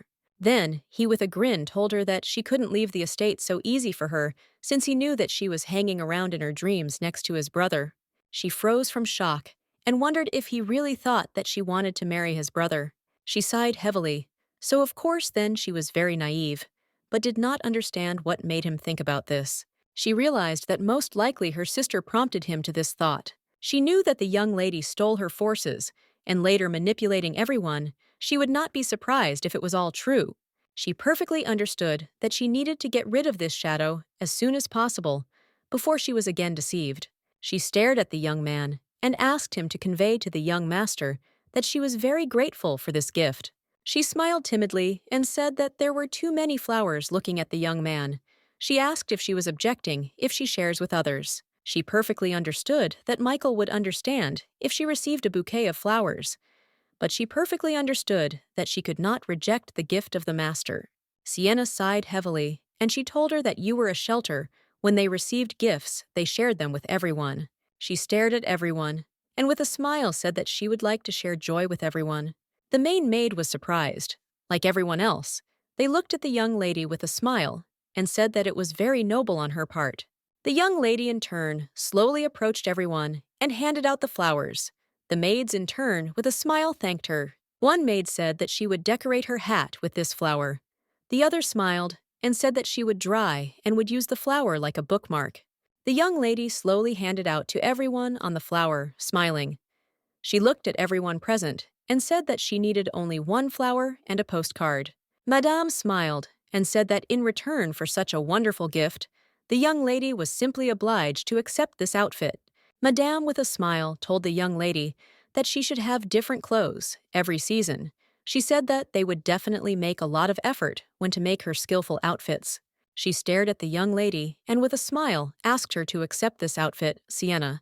In surprise on the spot, she did not know how expensive the dress that she was given to her. She stared at a bright yellow color and felt like a small chick. Deborah stared at Madame and with a smile said that they were very grateful to her. Deborah stared at a young lady and with a smile said that, in such an outfit, you can start studying tomorrow. Sienna was a little surprised by this statement, since she did not expect that everything would be so fast. Deborah smiled and said that due to the fact that the Duke agreed with her, she would study faster. She looked at the main maid and with a smile said that she could now show her a catalog with all outfits. The young lady stared at the flower, and sad she knew that nothing had happened yet. But she knew that the teacher would hate her most. She knew that she could not wait for a good relationship from him. She sighed heavily because she knew that the training would begin a few months earlier, and most likely someone else would come. A moment later, Madame announced the entire list of purchases. The young lady, meanwhile, froze from shock in place. She was surprised that she had purchased so many clothes. Madame looked at the main maid and with a smile told her that she had already revered a preliminary price. The main maid stared at Madame and with a satisfied smile said that she would take an empty check from the Duke. Madame was shocked as she did not expect to see an empty check. Deborah smiled and said that everything was right. Everything was in shock as they did not expect this. The young lady sighed heavily because she knew that the Duke had a lot of money and he could afford something like that. She knew that this did not concern her. She knew that she had already adapted to this. The main maid stared at the young lady and with a delighted smile said that she looked just fine. She smiled and said that such a wonderful outfit was just suitable for meeting the teacher, as he will come tomorrow. The young lady gazed at herself in the mirror. She did not like this outfit since the color was very bright and sophisticated. She did not suit her at all. But a moment later, she saw that the buttons on the wrists were very beautiful. The expansion and silk of the highest quality. She knew that if she could sell the outfit later, she would have enough money for renting housing for 6 months. She felt relief from this situation. The main maid smiled and told the young lady that now they could go to the classroom. Sienna looked at the maid with a smile and agreed with her. Deborah smiled and, looking at the young lady, said that she looked like a spring flower. She in turn knew that no one would think about the appearance of the armor on the battlefield, but still, she was pleased to think that she was now in a 6-month rental of housing. She was very happy since for the first time in her life, she was so comfortable. A moment later, she froze in place of surprise when she entered the room and saw the young Mr. Michael. He looked at her intently and said that it was he. He was a little embarrassed when he saw her in a new outfit. He looked casually aside and said that he also needed to study. She sighed heavily and threw away all her thoughts easier because she knew that she should say a lot of things now. But it was difficult for her to choose the right words. She slowly approached the young master and sat quietly nearby. He looked at her intently, as he knew that he was not a cat, but did not understand why she looked at him with such a look. He was surprised. Did she really have a new outfit? He smiled and said that it was not as old, fashioned as the same. She sighed heavily because she knew that this outfit was very valuable, and after sale, she would have had enough money to rent for 6 months. But if it is old, fashioned, then this is a problem. A moment later, the teacher entered the room and asked for forgiveness. He froze in surprise in place as he saw the young lord. He sighed heavily and said that he heard that only a young lady would teach. Michael embarrassedly said that he was just studying science. The teacher looked at the young man in surprise and said that he understood everything. The young lady, in turn, looked at the teacher in bewilderment, since she was not entirely sure that this was the same teacher as in a past life. The man stared at the young people and introduced himself. He said that he would teach them since that time. The young lady in turn bowed and thanked the teacher in advance. She was a little excited because she could not remember his name. She wondered if it was another teacher. The teacher looked at the young people and said that before the lesson, he would like to ask them a few questions. He slowly went to the lady and gave her a sheet. He said that she could write as much as he knows. He stared at young children and with a smile said that they could begin to complete the assignment. Sienna, in turn, gazed intently to the young master. It seemed very difficult to her. To write letters to her sister, she learned to write. She understood that if a child from a shelter easily begins to write, then this would cause a suspicion. After some time, she noticed that the young master had already finished giving answers. In that life, she would be discouraged. With a sudden test and demonstrative appearance of Michael, she knew that now she needed to focus on writing beautifully. She could say that she did not know letters, and everything would be easier. She squinted at the young master because she wanted him to stop looking at her, because she was very nervous. She sighed heavily because she knew that she simply had no choice, and she had to write something. She was shocked, and now she only realized that she could not write in this body. The young master looked at her intently and said that everything was true, and he also began to tell her she was puzzled and she was embarrassed, and because of his help, she really worried. A moment later, she told the teacher that she had already written everything. Michael smiled, and looking at the young lady, said that she did not succeed, but she still coped well. The young lady was in shock as he realized that she had just been praised by a 10-year-old boy.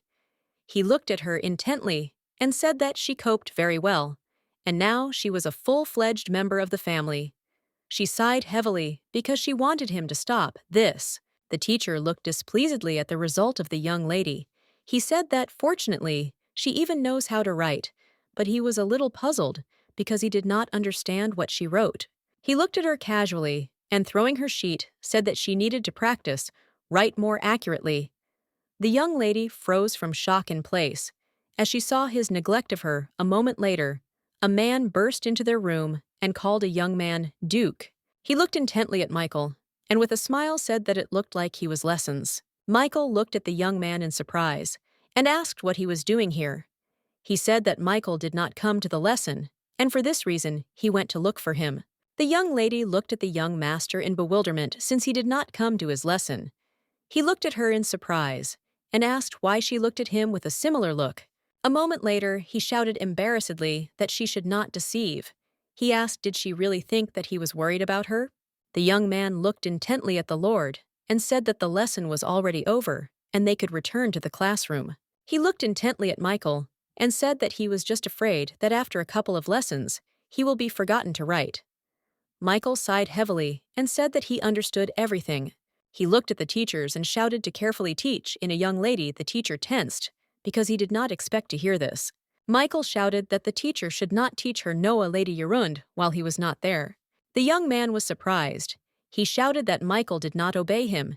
He asked the young master, did he really need to pull him by the ears?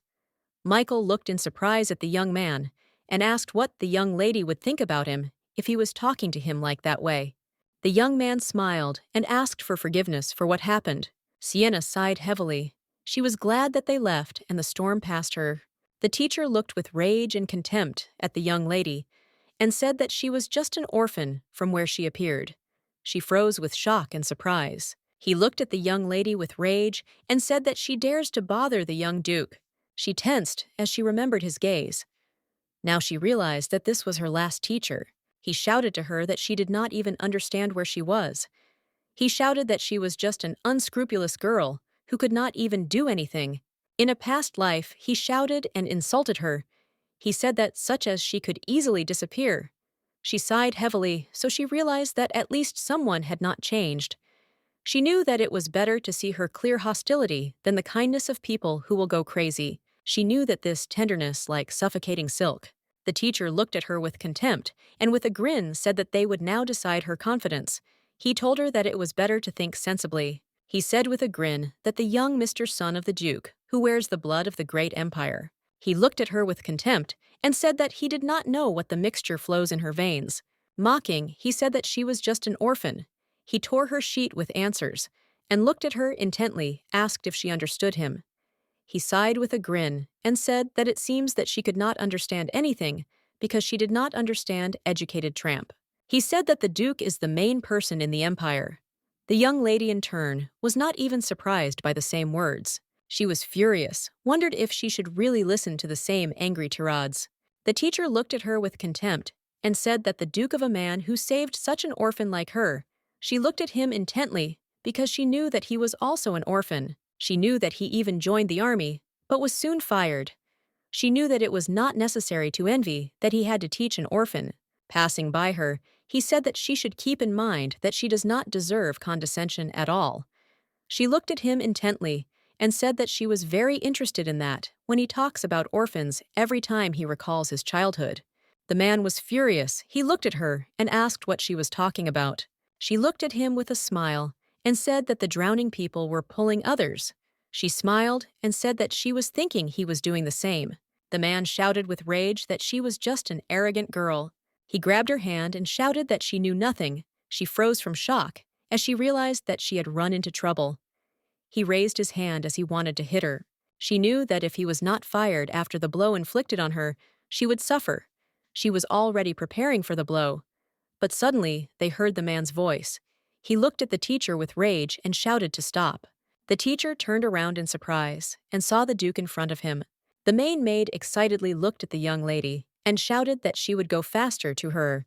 The teacher was taken aback and shouted that this was not what they thought about. Deborah was excited and scared, looked at the young lady and asked if she was in order. At the same time, the teacher shouted to the Duke that he misunderstood everything. He shouted with fury that the young lady was the first to insult him. He shouted that she said that the language did not turn to repeat.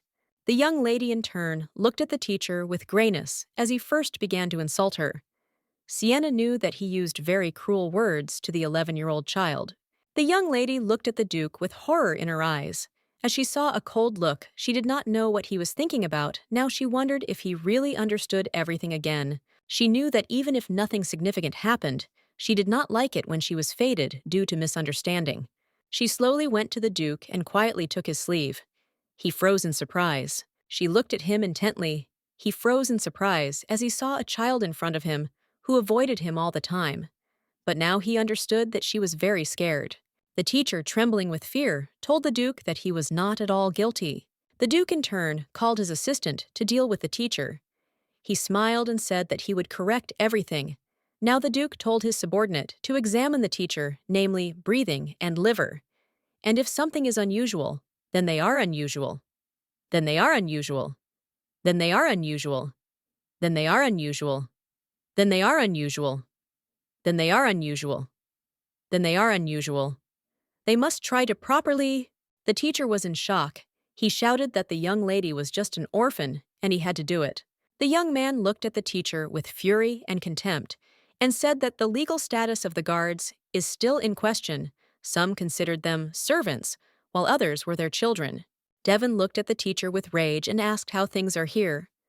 The young lady, in turn, stood quietly and watched everything that was happening. The teacher was in shock as he realized that the Duke's family accepted the girl as a native. The young man looked at the teacher and said that he had to pay something for his deed. The Duke said that he had to pay for the fact that he was rude with his daughter. A moment later, the teachers led by the arms. The young lady starely looked at the teacher in the trail, but she said nothing. The Duke in turn stared at the young lady, who quietly released his sleeve. He saw that she was very scared.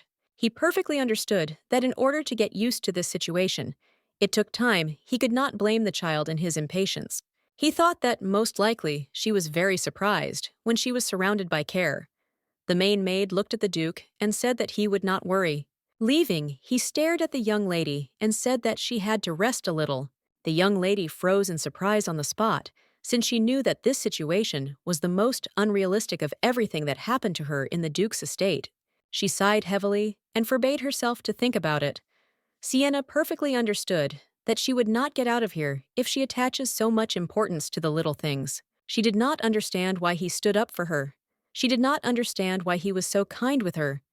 She knew that she was not a native, the daughter of the Duke, and the stream got out of control. And when she pulled her confidence in her yourself to resist. The main maid was furious. She sighed heavily and said that the teacher should not have done this. She did not understand how he would dare on such an act in relation to the daughter of the Duke's family. She stared at the young lady and asked if she was hurt. Sienna did not want to think about it at all.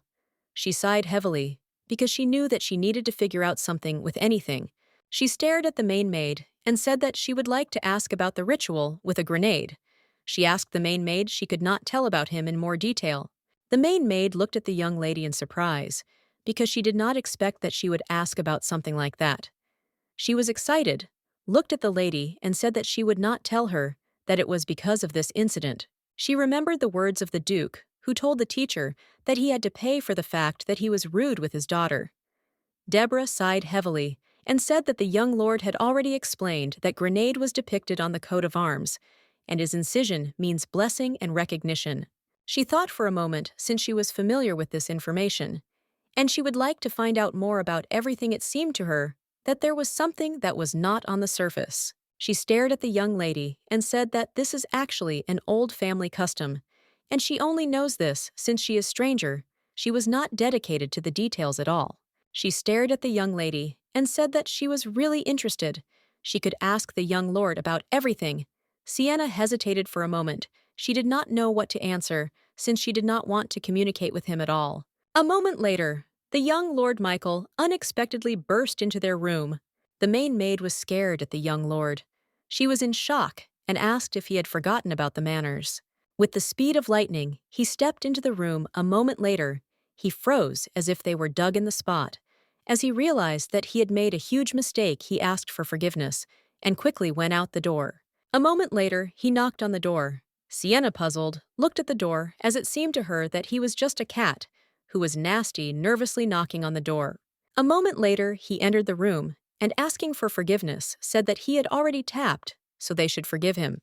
He quickly went to the young lady and said excitedly that he had heard everything. He shouted that he did not like the teacher right away. He did not understand how he dared to talk to her like the last leash. The young man shouted that her teacher was simply an unbalanced person.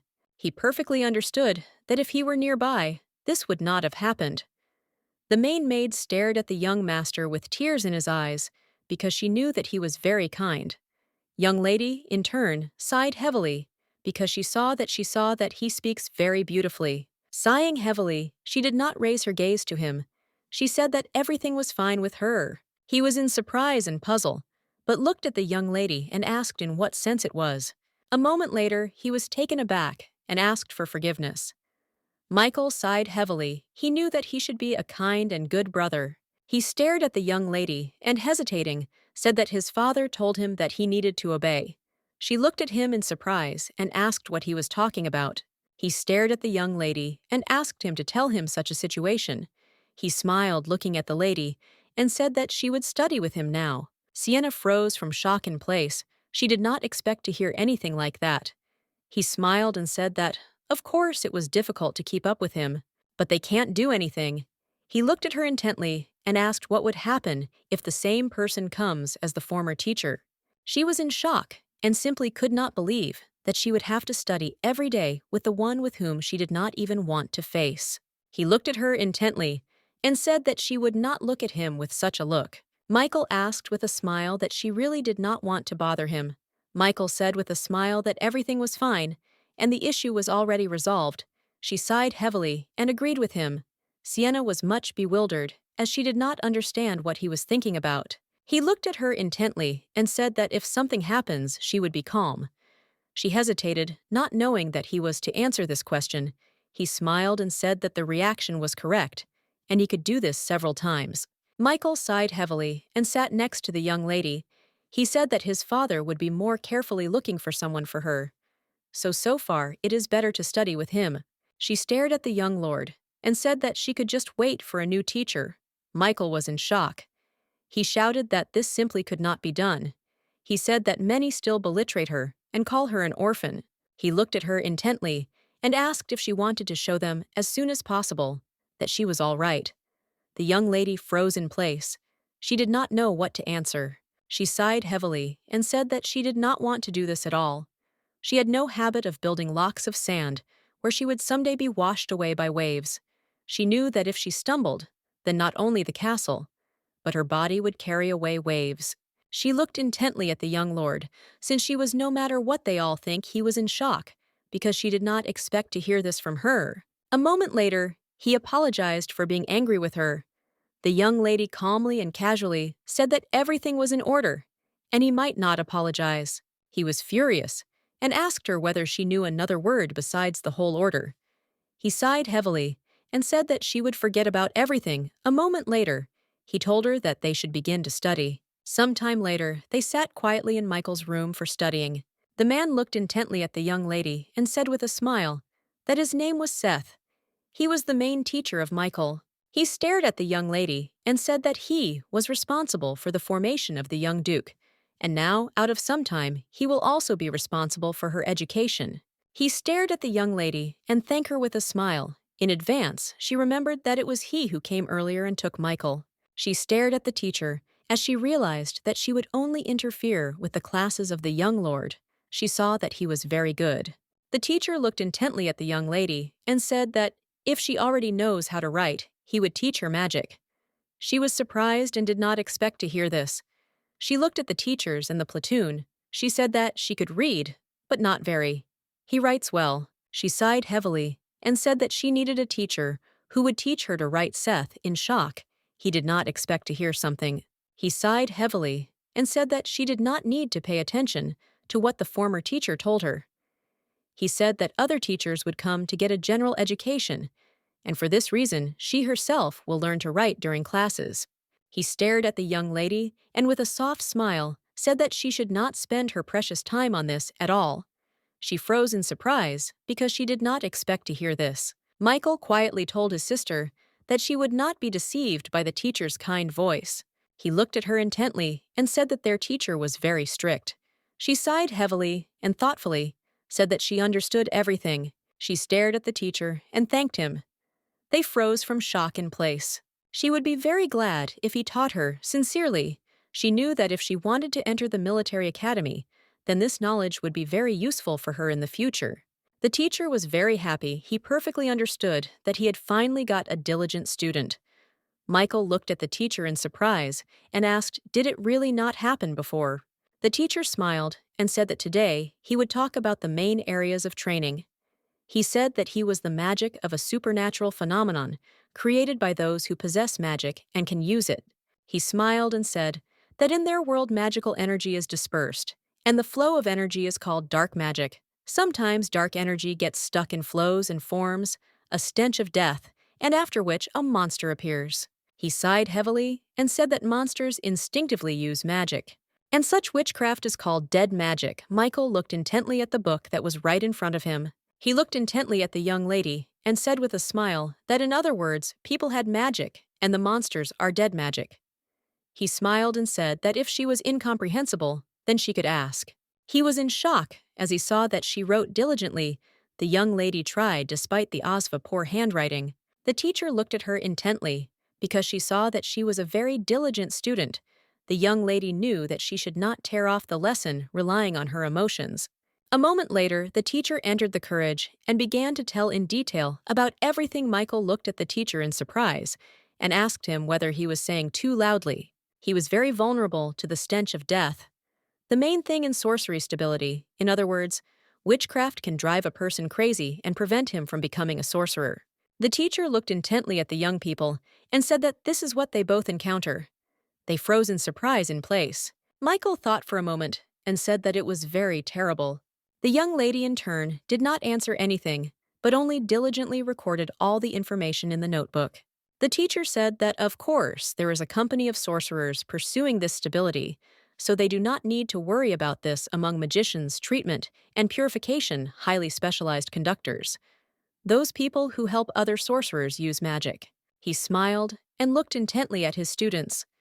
The teacher said that they should write a summary of their classes and the summary of the first half of the book. Michael was very surprised. He shouted to the teacher to wait a bit. He was in shock because he knew that they would not have enough time for this. The teacher smiled and said that, of course they had enough, but to write off it is forbidden. The teacher slowly approached the young lady and with a smile asked if she was difficult today. He said that if there is too much information for her, then she can postpone a little. The young lady looked at him intently and said that this was not so, and he told her to write down what he was telling today. She confidently said that she would try to do everything. The teacher was amazed. He really thought that she was an ideal student. He was very happy since he now had such a diligent student. The teacher looked intently at the young lady and with a joyful smile said that she did not need to grind and she could do as much as she could. He said that she was just an ideal and sweet lady. Sienna looked at the teacher with an embarrassed smile and agreed with him. At the same time, the young Michael sighed heavily because he perfectly understood that he had a lot of work to do. Sometime later, the young lady slowly began the lessons. She remembered that the teacher told her to make her homework on a particular page. She began to study the information about the conductor. She read that the conductor commands the space, declaring it with its territory, and he also cleanses it. She stared at the book as she was very glad to read the information about the first magic that she studied. In a past life, her sister took her power, and she was one who did not make sense to teach something. She was glad because she realized that now she was at the beginning of her long journey. She was at the beginning of a big journey and an infinitely long journey. The young man stared at his friends and asked if they were sure that spring. A young man trembling from the cold said that the wind was still very cold. Meanwhile, a letter came to the military academy to the young master. The young man looked at his friend in surprise and said that he himself should know that the sky is not the best method of correspondence. He sighed heavily and said that he, unfortunately, had no choice. He looked in surprise at the young duke and said that he had not received letters from the house before. Every day he asked if something happened. The young duke sighed heavily and said that nothing had happened. The young man sighed heavily as the young man reminded him of the duke. With a speech by the manner of speech, he said that on the weekend they returned to the palace. The young man, trembling from the cold, asked the great master to show him an engineering report. Asil asked for forgiveness from his friend and said that he had not yet begun to do it. The young man was in shock. He shouted to his friend. Something was lying since he had a mountain of design books in his room. He was in shock and shouted that he had seen everything, and he had no reason to hide this. The young gentleman stared at the young lady and with a smile asked if she was doing her homework for several days. He smiled and said that her handwriting looked pretty good. He smiled and said enough that in comparison with her, he has no ability to study. Deborah stared at the young lady and at the young master. She smiled and said that the lady was trying very much to thank the Duke's family. She smiled and asked the lady what other talents would show. Sienna stared at all those present. She did not understand why they thought in this way. In turn, she answered nothing and sat quietly reflected on the daily. She stared at Michael because she did not understand why he behaved in this way. She knew that since he entered the academy, he was the best in the classroom. She sighed heavily because she knew that in comparison with him, she was only mediocrity. She did not understand who would still need so much transcription to understand the proposal. Sienna, in turn, looked with a smile to the whole mountain of books. She knew that it was very fun. Although she was a newcomer in sorcery, but still she tried very hard. She was very happy. The main maid stared at the lady because she knew that, when she only arrived in the palace, she slept and did not eat anything, but now she was passionate. The main maid perfectly understood that the constant study was not very good. Deborah looked at a young lady and with a smile told her that it was very good that she was studying, but still the weather was very beautiful on the street. She asked her why she would not take a walk in the garden. Some time later, the young gentleman returned to the estate and greeted him. The butler looked at the young master in surprise, and intently he said that he began to come home so often after the 3rd year. The young man looked at the butler with a smile and said that he seemed to consider him ungrateful. The butler looked intently at the young master and said that if he was heading to the moon cradle, then everything was in vain. The young master froze in place. He said that the lady should now be in the study room recently. She has been studying a lot. Isabelle for a moment froze in place as he realized that this staircase does not lead to his room, and she leads to the mooncraft. He was in shock since he did not consciously go into her room. Like the last time he hit the director of the shelter, now it seemed to him that he was losing control. He did not understand what was happening at all, and why he was behaving in this way. He wondered was it all because of her frightening gaze, but he knew that her gaze not at all frightening. He understood that it was a look of disgust. I did not understand why she looked at him, so I realized that he needed to avoid her. The butler smiled and told the young master that while he was at the academy, he sent him letters every day to report on the state of the young lady, and then he sent her flowers when he found out that she came to his senses. The butler said that if the young master worries for her, he could have met her personally.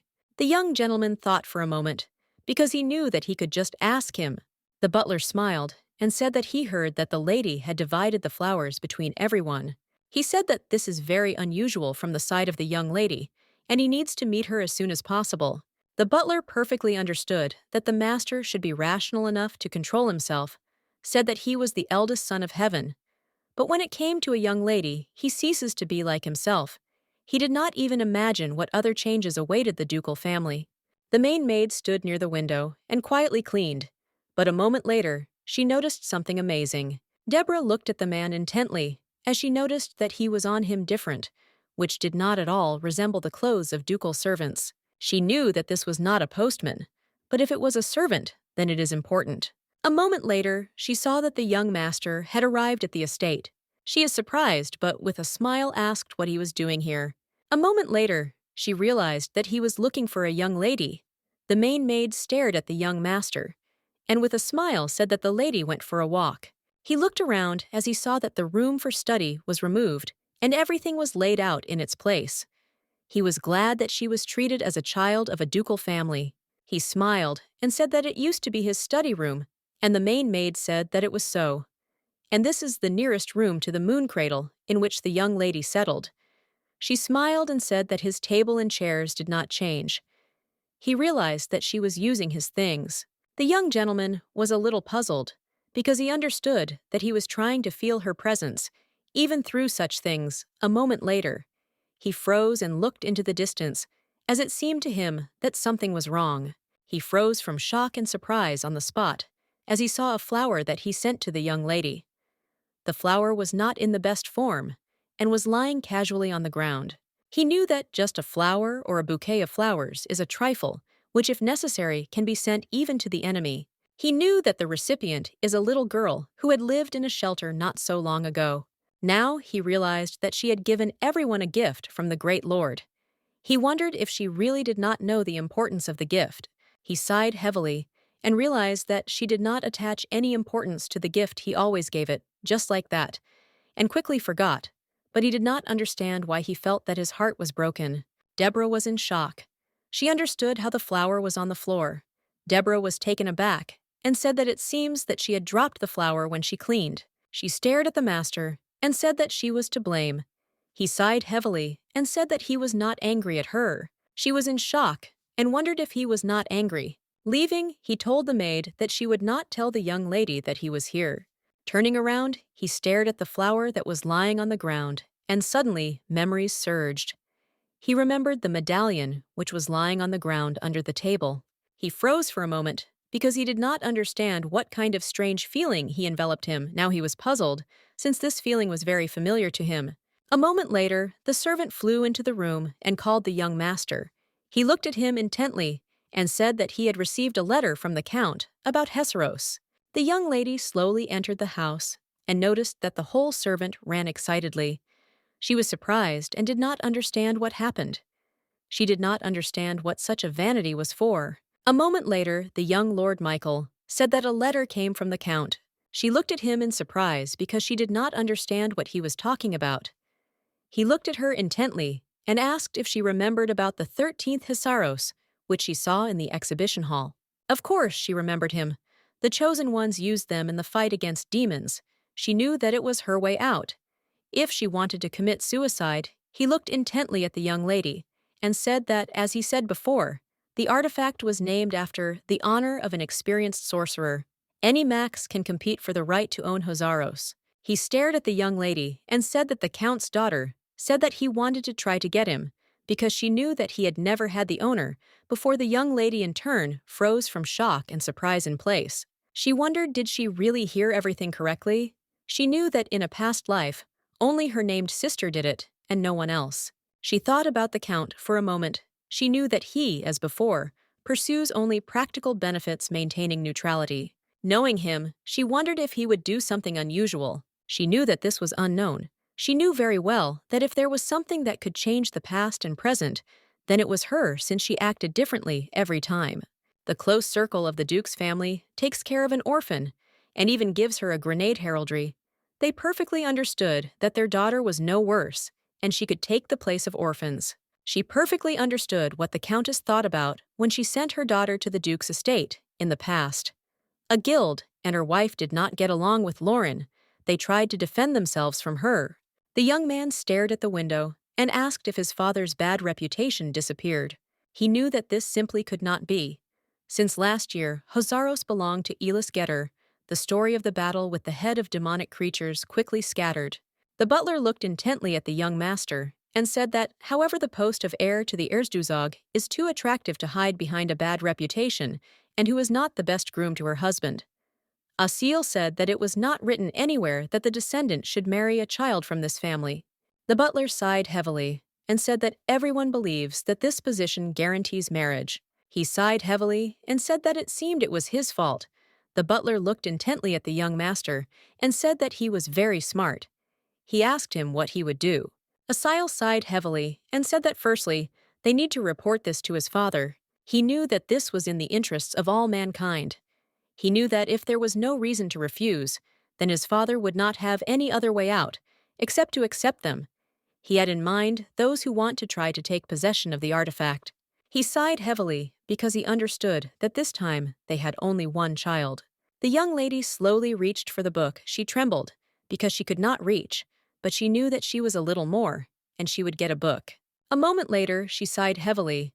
Since she did not succeed, she knew that not so long ago, all the maids, and even Lady Deborah, who watched her for days in a hurry, left. She knew that now a new goal appeared in the person of a young lady, and now everyone would run after her. She was puzzled since the new maid that Madame put to her did not even show her. She sighed heavily and slowly pulled a chair on herself. Sienna knew that she should not fall from him. She sighed heavily because she knew that it was no different from her past life, since in a past life, everything was just the same as now she did everything on her own. She slowly reached for the book, but was surprised and did not understand. Why is she so heavy? A moment later, she flew to the ground with a roar. She was involuntary, made a lingering sound as she fell to the ground. Sienna froze in place and looked around in fright. She knew that now she had a very strange feeling from this silence. She was already used to unnecessary attention, and now she was left alone again. She sighed heavily because she was most afraid of this, and she thought that this was the saddest thing that could switch with her. Some time later, the young lady began reading the book. She knew that she needed to concentrate despite her insignificant bruises. Sienna perfectly understood that if she focuses on books and magic, she would definitely calm down and return to normal. Unfortunately, she knew that the most difficult thing is to cure pain in a crippled heart. After a long reading of this book, she sighed heavily as she was hungry. She was a little puzzled, as unfortunately, She constantly forgot to eat. But she was very glad because she knew where to get food. A moment later, she slowly entered the kitchen and noticed that there was no one there. She was very happy. She took a few buns because she did not know when she could still eat. But a moment later, she was taken aback and looked at the door because she heard that someone entered the room. She froze in place in surprise when she saw the young duke. He looked at her in surprise because he did not expect to see Frozen in surprise. She called him and he looked at her in surprise and asked what she was doing here. The young lady timidly said that she was just hungry and for this reason came to the kitchen. He looked at her and said that their family had a lot of magical objects and secret moves. So it's very easy to get lost. He said that there were even cases that people disappeared. He was surprised that she was walking in such a place. She sighed heavily and was taken aback, as she knew about it. She used a passage called secret. When she worked on the estate, she knew that it was a safe move, but there were rumors that there was a strong roar. He looked at her intently and asked, was she really hungry? The young master was surprised that the main maid did not bring her to eat. She said that Madame was busy for this reason. Put another maid to her. She did not understand why. He suddenly asked her about this. He looked at her intently and said that probably the main maid was preparing for the reception. He was surprised and did not understand where the maid left that helped her to come here. He was in shock as she realized that she had left the child starving. You could look at the young lady and realized that if she knows where the kitchen is, then this is a common phenomenon for her. The young lady in turn was hesitated, not knowing what to answer. He wondered did she really happen, because she could not. More to endure this, the reason she went to look for food on her own. He was furious and could not believe that this happened in their family and in their house. He sighed heavily and said that they had to get up first. He reached for her the way he wanted to take her hand. The young lady said that everything is fine and she will deal with it. She in turn pulled away from him. She hoped that he would not be angry with her because she knew nothing. She knew that he was treating everyone with the cold. The young master froze in surprise, looking at the young lady. She knew that he was given a lot of amulets. She hoped that he would not consider her attempt stupid, but she already knew everything. She remembered his face, which was full of anger. He said that her attempts were simply useless. She knew that it was just baseless conjectures and blind faith. She sighed heavily and said that he did not need to scold others because of her. He looked at her in surprise and called. A moment later, he said that they could go to her room. A young lady, without looking at him, said that she could reach herself. He looked at her intently as he was scared, although it was just guesses. A moment later, the butler entered the room and looked in surprise at the young master. He stared at the master and said that he was looking for him, and he was in the kitchen. A moment later, the butler froze in surprise in place. As he saw a lady, the young master looked at the butler and said that he would behave quieter. He looked at the butler and said that he would take a young lady to my room. The butler smiled softly at a young lady and said that they could go as he would accompany her into the room. Isabelle stared at the butler and quietly said that the lady was hungry. He told the butler with rage so that he would immediately find out who left the child unattended and immediately figured out. The butler, bowing, told the young master that he would do everything. Isabelle stared at the trail of the young lady. He understood that after this case, there was no doubt about his rightness.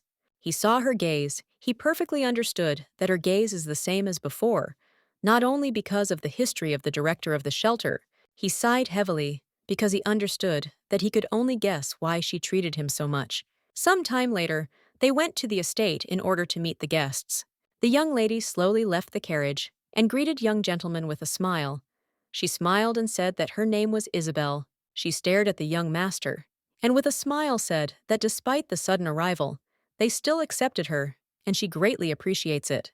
Madame said with a smile that her daughter greeted her young gentleman very well, that she did not even know what else to say.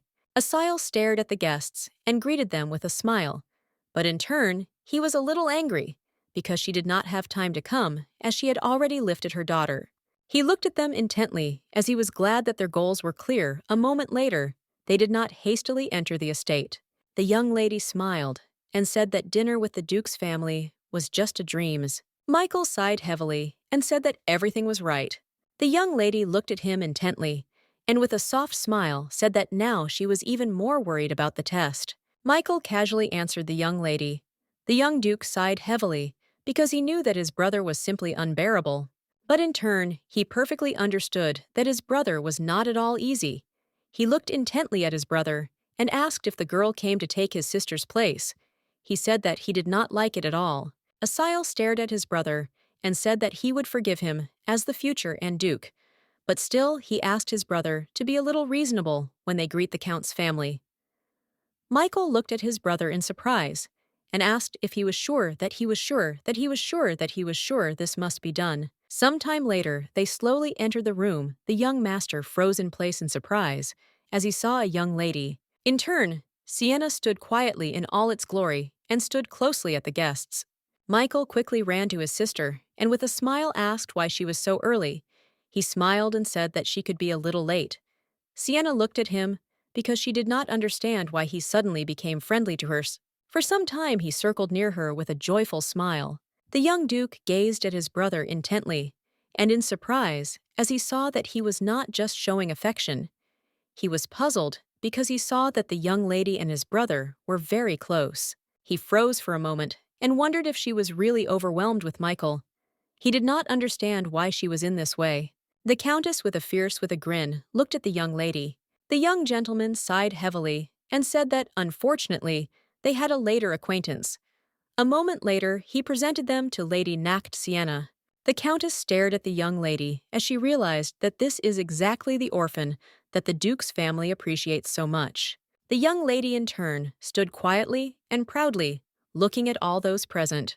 The countess with a grin looked at the young lady and said that it seemed a little rude to her name at the first time at their first meeting. The countess stared at the young lady and asked if she could say her last name.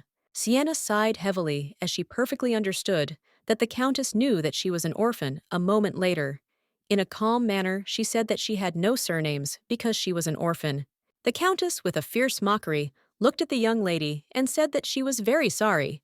Michael looked intently at the countess because she realized that she definitely asked this on purpose. The evening was difficult, although she was ready for this. The countess smiled and said that they arrived so unexpectedly, but the reception was still chic.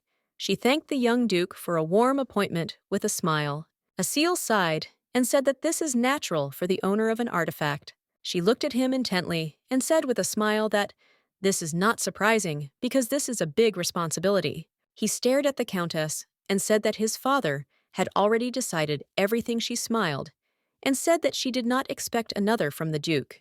Michael looked at the young lady and asked if she tried the dish, whether she liked it. He smiled and said that the taste was quite simple, so he thought she would like for some time. He also continued to speak so that she would try rare dishes. Isabelle looked at the young people with a soft smile. He was glad that his brother cared for a young lady. He always envied his brother Michael, but for the first time so much, he saw that the young lady could not eat normally. But now he knew that everything was fine, and he was glad. The young lady, in turn, looked at young people with rage, since she did not like that Michael was so courteous with a simple orphan. She said with a grin that the duke's family was very appreciated by its defenders. She smiled and said that she was jealous of a young lady since she got a lot of things. She, with a grin, said that so far no one had received support from the duke. Sienna looked intently at the lady because she saw that the fire of the count's daughter was burning in her eyes. Maybe these are kind words, but she was already accustomed to hostility. Sienna quietly and calmly said that she would always be grateful to the duke for his care. Suddenly, for everyone in the room, dead silence reigned after her words. She said with a good smile that she was completely sure of that. Isabelle looked in surprise at the young lady because she did not understand why she suddenly spoke like an old grandmother. Sienna looked at the young lady in surprise and wondered if she had already surrendered. Sienna knew that compared to Lorraine, and she was not so terrible. Sienna knew that her sister fed her offensive words for almost 10 years. The young lady was furious, as a simple orphan looked at her and sighed. She thought that she was just an arrogant girl. She was furious, did not know what she was about her, if she behaved like that. The lady was furious, because she knew that a simple orphan did not worthy to be the defense of the duke. She wanted to immediately show her her place. The young lady looked at her with a grin, because she knew that he would certainly show where her place was. She looked at her intently and with a crafty smile asked if she wanted to go to Kazaros tomorrow. Everyone looked warily at the young lady because they did not expect to hear this. Michael looked at her with rage and asked what she was saying. Madame looked at her daughter and asked why she was talking about this. Isabelle smiled and said that her abilities should surpass her because she was the defender of the Duke.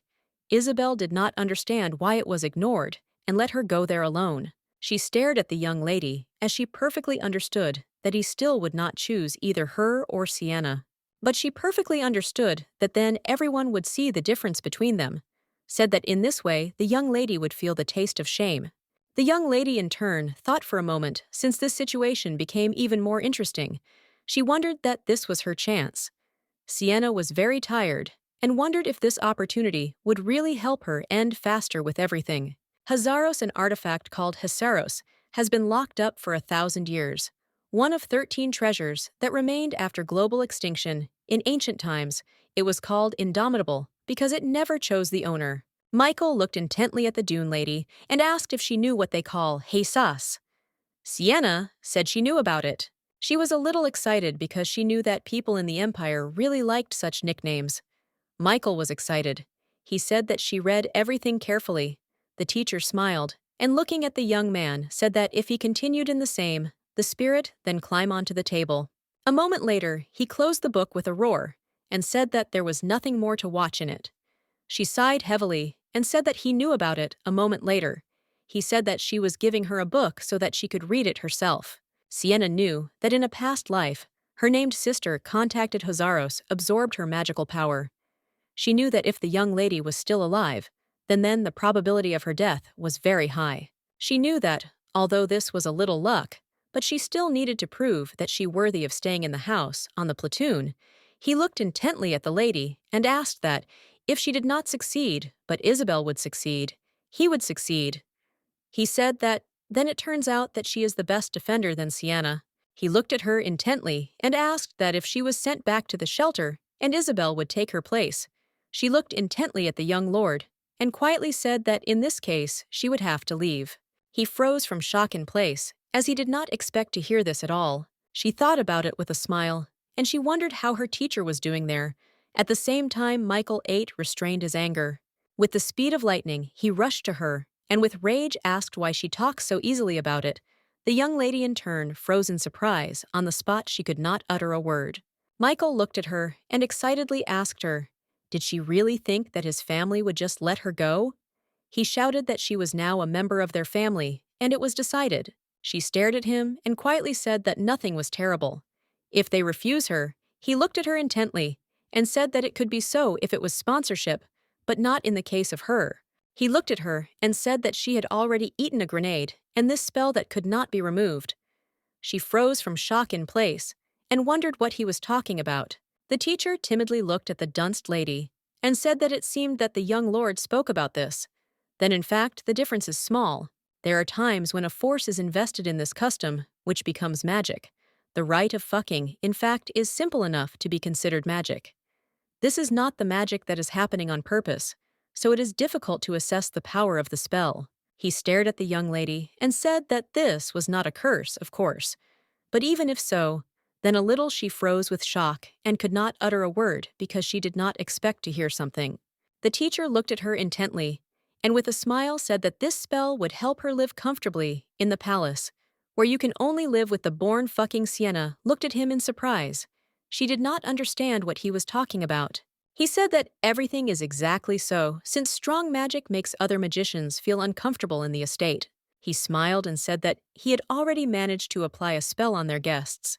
The young lady froze with shock in place and thought for a moment whether her sister spoke about this in a past life. Then she said that, periodically, the diagnosis to impose spells. The young lady, in turn, was shocked by this news. She did not expect anything like this at all. She was surprised since no one explained anything to her. Now she realized that the magic grenade takes her for a knee fuck. Sienna sighed heavily, as she realized that now one cannot deny the fact that she is part of their family. She wondered, was it really a sign that this is the end, and she needs to run? The Countess, along with her daughter, was in the living room. The Countess stared at her daughter and called her, but she did not respond. Madame looked at her daughter and said that she would not be nervous, since she already compares herself with a simple orphan. Isabelle looked irritably at her mother and asked if she should show the Duke that the girl was not ready or not. The Countess smiled with a predatory smile and told her daughter that she would do everything in her power.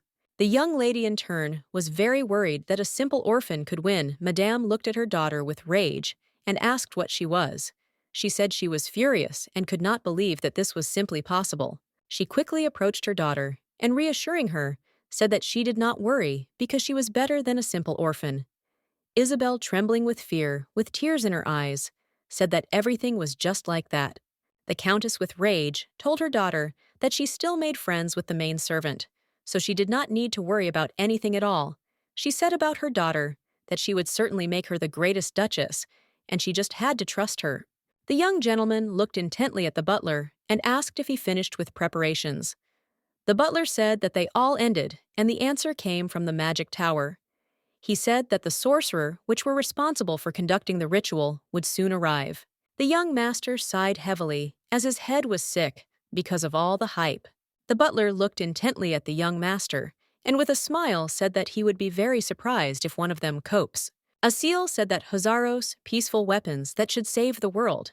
And if so, then everything will be different, since he studied all people to measure their mistakes. But of course, many suffer defeats. He sighed heavily and said that, unfortunately, it sometimes happens differently.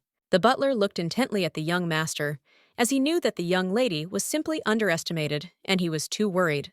Isabelle looked at the butler and asked what could be said about Sienna. The butler bowed and told the young master that, as he knows, the first impression could be deceiving. The butler said that they had already sent the news that the preparation was completed, so that it would return soon. He sighed heavily and said that nothing else needed to be checked. But the butler looked excitedly at the young gentleman and said that Lady Hilda alone, one should not leave since rumors are already walking. Isabelle said irritably that he did not want to listen to them at all. The butler looked excitedly at his master and said that they could still disturb the lady in the future. He said that the young lady had already eaten grenade, so that the earth is likely to help her. But the young lady Gilda is also strong. But if Sienna loses Tony, no one will consider her stupid. For a moment he thought, and did not understand, that it would be a pity if he misses this. He very much wanted to see what would happen. A moment later, Michael burst into the room to his brother. He was on the platoon and shouted to his brother to stop it immediately. He looked at the young lady and shouted to his brother that she was saying nonsense. The young master looked in surprise because she did not understand what it was about. The young lady slowly entered the room and greeted the young duke. She looked at him intently and said that she wanted to go to Jaros. Isabelle, in surprise, and excitedly looked at the young lady and said that she could never do this. She sighed heavily and said that, unfortunately, she did not correspond. She did not have time to finish how he interrupted her and said that she was wrong. Isabelle stared at the young lady and said that the campaign to Kazaros was a difficult decision.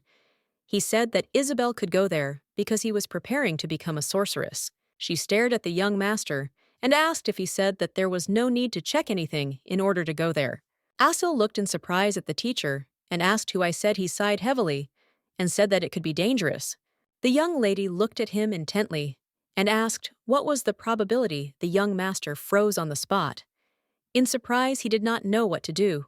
The teacher sighed heavily and told the Duke that he was adamant, thinking he said that every sorcerer has such a right, and the young lady also has it. Michael stared at them and listened to the conversation. He was very excited and did not want her to go there.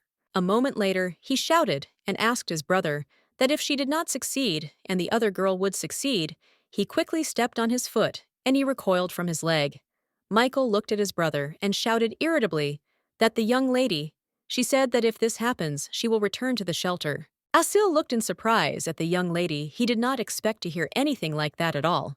The young lady, in turn, sighed heavily and said in a calm manner that it seems to her that it would be so right. He was in shock and did not understand why she was behaving in this way. He wondered if she could really leave them so easily. He remembered her expression when she looked at him with contempt. Isabelle stared at her and wondered that she really thinks that there was no place for her. He perfectly understood that from that moment he needed to be more attentive to her. He sighed heavily because he was wondering if she had lost the trust that she had to him. He sighed heavily and said that he understood everything. A moment later, he said that he was allowing her to do this. A young lady looked at him with a radiant smile as she was glad that she was able to achieve her. She slowly entered the room as she knew that now the permission was received. She knew that the Count's family wanted to wait the return of the Duke. Sienna knew that they wanted to show themselves in the best light in front of the Duke. The maid stared at the League Young and called her. Sienna did not expect someone to call her. She was very much immersed in her thoughts. The maid, with a smile, Luchizarna, looked at the young lady and said that she came to dinner. She smiled and told the young lady that she did not know that she loves, therefore she prepared only a little. The young lady in turn sighed heavily because she saw that she was fed, again puzzled, because she knew that she could not eat so much. Sienna was in shock, as she had already talked about this many times. The young lady, in turn, quickly opened the door and ran. Where her eyes looked, the maid froze in surprise. On the spot, she cried out and called "Lady," but everything was to no avail. Some time later, the maid walked around the courtyard of the estate and looked for a young lady. Sienna looked out from behind the tree. She wondered if she ran away far enough. She knew that after she was found hungry, the maid was fired. They hired a new maid for her, and she constantly wore her food, but she was mentally difficult for her. Sienna sighed, because a couple of days ago she thought that she would die, and now she ran away. She smiled and thought that life was full of contrasts. A moment later, she heard that someone was calling her. Isabelle looked at the young lady with a satisfied grin. She came closer to her, and with a grin asked how she could be so stupid.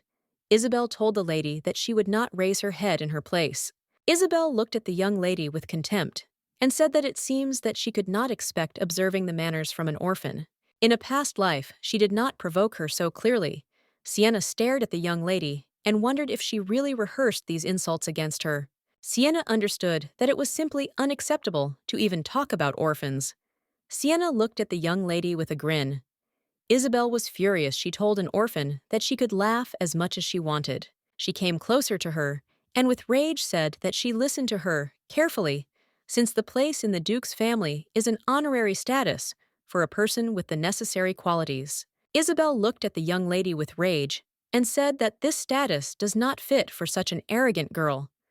The young lady in turn looked at her intently and said that she, too, for this reason, she supported her very much. Isabelle smiled and said that everything was so, and of course she should support her. But a moment later, she realized that the young lady said, and frozen with shock, looked at her. Sienna stared at the young lady and said that she supports her. With burning eyes, she looked at her and said that she was doing it sincerely. Isabelle in turn froze from shock in place. She did not understand what was happening and why she was saying this. Sienna! The young lion accidentally dropped the fan. She was puzzled as he looked very expensive and did not understand how to drop it at all. With the speed of lightning, she raised it. She stared at the young lady and with a smile said that she should work hard, and then she would take her place. She slowly handed her a fan. She, with a soft smile, told the young lady that she would support her with all her might. Isabelle was furious from what she heard. Sienna, with a smile, asked for forgiveness and said that it was time for her to go. Isabelle was furious. She did not have time to finish as the girl escaped. Michael slowly entered my room to the young lady and looked at her in surprise. He asked if she was not ready yet. He looked at her in surprise and asked if she had not heard the news. He sighed heavily and said that their father had returned to the estate. He said that he would be called dinner, so she should prepare. Michael said that the Duke said that he himself would receive guests again. She looked intently at the young man as he realized that he was returned half a day earlier. He smiled and told her Ice that he would accompany her, because her father here, the young lady in turn cleared up. For a while she was constantly casing. He looked at her in surprise and bewilderment. He asked did she really get sick. The young lady took him in her opinion and said that she was just walking in the garden to breathe fresh air. Michael slowly approached her and said that she would sit quietly. She froze in bewilderment while he touched her forehead. He looked at her intently and said that fortunately there was no heat. A moment later, he moved away from her and asked her to wait a bit. Michael looked at the young lady and with a smile asked if she wasn't in the mood before those with whom he is in a quarrel. She froze from shock in place and wondered if he really understands her. He sighed heavily and said that he understood everything because he also wants to get rid of those two. He sighed heavily and said that if she had a member of their family, or someone else, sometimes did not work as they want. Michael smiled and said that since his father returned earlier tomorrow, everything will end. A moment later, he straightened her bow on his head and looked at her with a smile. Sienna froze in surprise in place, because before this was not. He said with a smile that now she looks better. Leaving, he smiled at her and said that she had to rest more. For a while she sat intently and looked after him. She was in shock and wondered if 10-year-old children could at all smile at all. She wondered, was it really innate? The young lady woke up, but she felt something strange. She knew that today was the day of the test, but no one came to wake her up. She sighed heavily and wondered if she got up too early. Sienna knew that she was not a lady, therefore she had a lady, so there were no servants. The young lady slowly went to the door and knew that she needed to go out before Lady Deborah sees that she was sleeping in a small room again. She froze at the door when she realized that she was locked. She was in shock because she did not understand why the door did not open. She froze. She listened because she realized that there was no one outside. She wondered if someone specially closed the door so that she could not go through the test. The young lady sighed heavily because she raised that it was a classic and boring method when it really was 12 years. Like it did not happen many times. She sighed heavily and sat on the bed. She wondered what to do since she needed to go out to follow her plan. Sienna sighed heavily because she knew that it was all repeated. She sighed heavily. She knew that when the time came, someone would reveal her. She thought that it could be a Michael or someone else. She slowly lay on the bed. A moment later, she heard that someone was calling her behind the door, being taken aback. She realized that it was Lady Deborah. She was surprised. A moment later, Lady Deboba burst into the room and excitedly asked the young lady if there was there. The main maid was very surprised and did not understand why the young lady was still in bed. She asked her, did she really wanted to sleep? Sienna, in turn, sighed heavily. She puzzled, looked at the main maid, and said that there was nothing more to do. The main maid was in shock because she saw that the young lady did not even try to call for help, and later she fell asleep. The main maid said that she was very worried about her. Sienna looked at her in surprise and asked if she was really worried, because no one helped her. Deborah screamed that she had her. Deborah looked at a young lady in surprise and asked excitedly, did she really think that she did it, and the countess, and therefore did nothing? She looked intently at the maid, because she knew that it was all the servants, and she could send the servants. The main maid excitedly looked at the young lady, because she did not answer her. The question, the young lady smiled and told her that she should go sooner, and she also asked whether it was too late. Deborah was in a hurry for a young lady. She stared at her and excitedly asked why she did not answer. Sienna missed her a question and asked the main maid, wasn't it better to dress more beautiful today?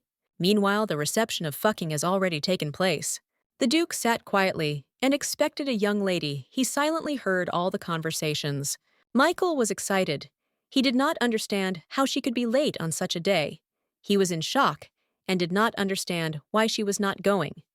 He wondered if something happened. Madame stared at her daughter with a grin on her face, as she was glad that the young lady had no place in place. A moment later, a young lady came to the hall along with the main maid. The main maid stared at the Duke and called him. All those present with rage looked at the young lady. They did not understand how she could identify at such a ceremony. They said that it was just absurd. The main maid quickly fell to her knees and told the Duke that she was to blame, that the lady was late. She shouted that she would take her whole responsibility. Looking at the Duke, the main maid said that the young lady had a reason in order to be late. He looked in surprise at the lady and asked what the true reason for her delay. The maid was hesitated, not knowing what to answer, but a moment later she said with rage that the guest present was to blame. The Countess, along with her daughter, was frozen on the spot. With surprise, they turned pale.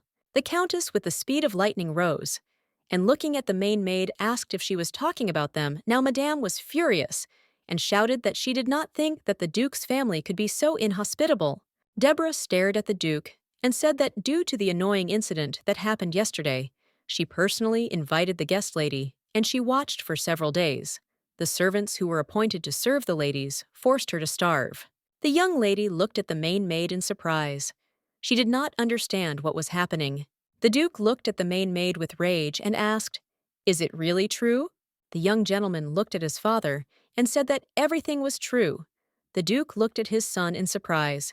He looked intently at his father and said that the young lady said that she did not want problems for others, so she kept it secret. All those present began to whisper, since they were shocked and conceived that the young ladies were forced to starve. They saw that she was very thin. The Countess looked intently at everyone present and said that it had nothing to do with them.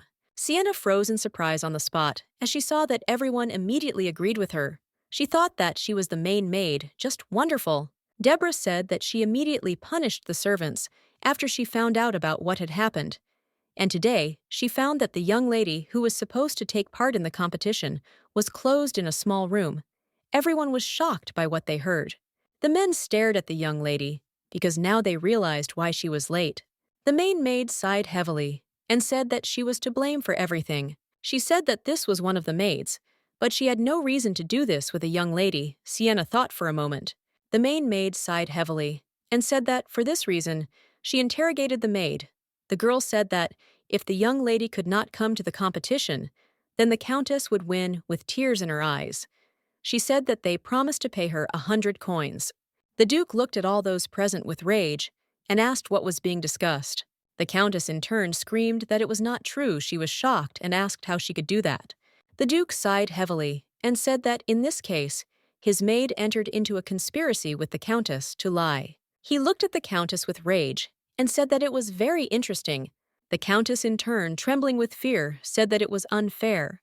The man looked intently at the Duke and, asking for forgiveness, said that the time had already come for the ceremony. He looked intently at the Duke and said that he himself knew that the tests of this ritual, which cannot be cancelled. He asked the Duke why not at first conduct the ceremony. The young gentleman stared at all those present and said that if this is a test, then the traitor must be disclosed and punished. He looked at the Countess and her daughter and said that the punishment after the defeat would be more painful. They froze with shock and fright on the spot. The Duke looked at his son and, sighing heavily, I said that he was right. A moment later, he said that they could already begin to ritual. The Duke looked at those present with rage and said that if Isabelle today becomes the owner of Kazaros, their family will not bear for this responsibility. The young lady froze from the shock in place. A moment later, the man said that the participants came closer. The Countess stared at her daughter and said that she would calmly go through the test. She said that the Duke understood them, misunderstood them, and thought that they insulted his family. She stared at her daughter and said that if she showed her superiority over the orphan, then everything would be resolved.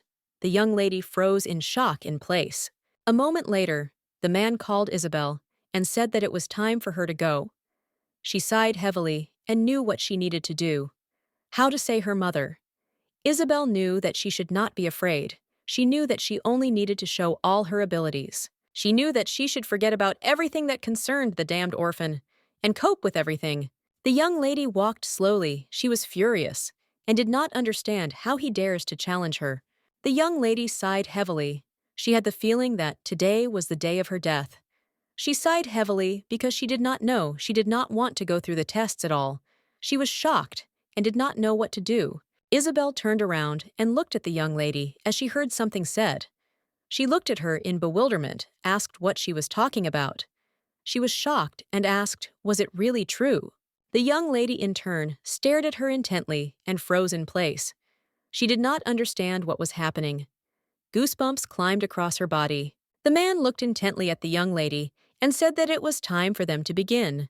The objects in the box of the millennium themselves chose the owner for themselves, and it was invariably he looked at them intently and said that if the artifact did not accept them, then they should agree with this. The man looked at them intently and asked if it was clear. The young ladies in unison said that they understood everything. He sighed heavily and said that it was very good. A moment later, he said that the possession of Kazaros means that they had the honor of becoming a defender of all mankind. He said that if they receive it, then he will become in exchange for mind and feelings. The contract is concluded immediately after recognizing them. He looked closely at. They asked them if they were ready. The young ladies sighed heavily, and a moment later, they said that they were ready. The man sighed heavily and said that then they could start with Lady Isabelle. He stepped aside a bit and said that she should go forward. The lady slowly went to the altar, where there was a necklace. Everyone was staring at her. Isabelle leisurely touched the artifact, but he did not accept her and struck. The man stared at the young lady and said that the tests were over. The countess looked at the young lady since she did not understand why everything happened. She screamed her daughter, so that she tried again. The young lady sighed heavily and said that she had not even touched the water and could go through the test again. The man grabbed her by the shoulders and said that her tests were already over and she should stop Isabelle in turn, shouted that this would not happen. He stared at her and shouted excitedly that she had to leave. He asked her, but the young lady in turn pushed him away and quickly put her hand on the necklace as she wanted to try again. But a moment later, what happened for the first time? The young lady was shocked. She shouted that this simply could not be. She was puzzled because she did not understand why everything happened. Madame looked at her daughter and called her. She stared at her daughter starely and excitedly and asked if she was in order. Isabelle was in shock, since now she realized that the Duke would not forgive them. A moment later, the man looked at the young lady and said that she had to go further. Sienna, in turn, slowly approached the altar and stared at him intently. A moment later, she nevertheless gathered with her spirit and quietly touched the water. Everyone froze in surprise in place and stared at the lady. Sienna also froze in surprise.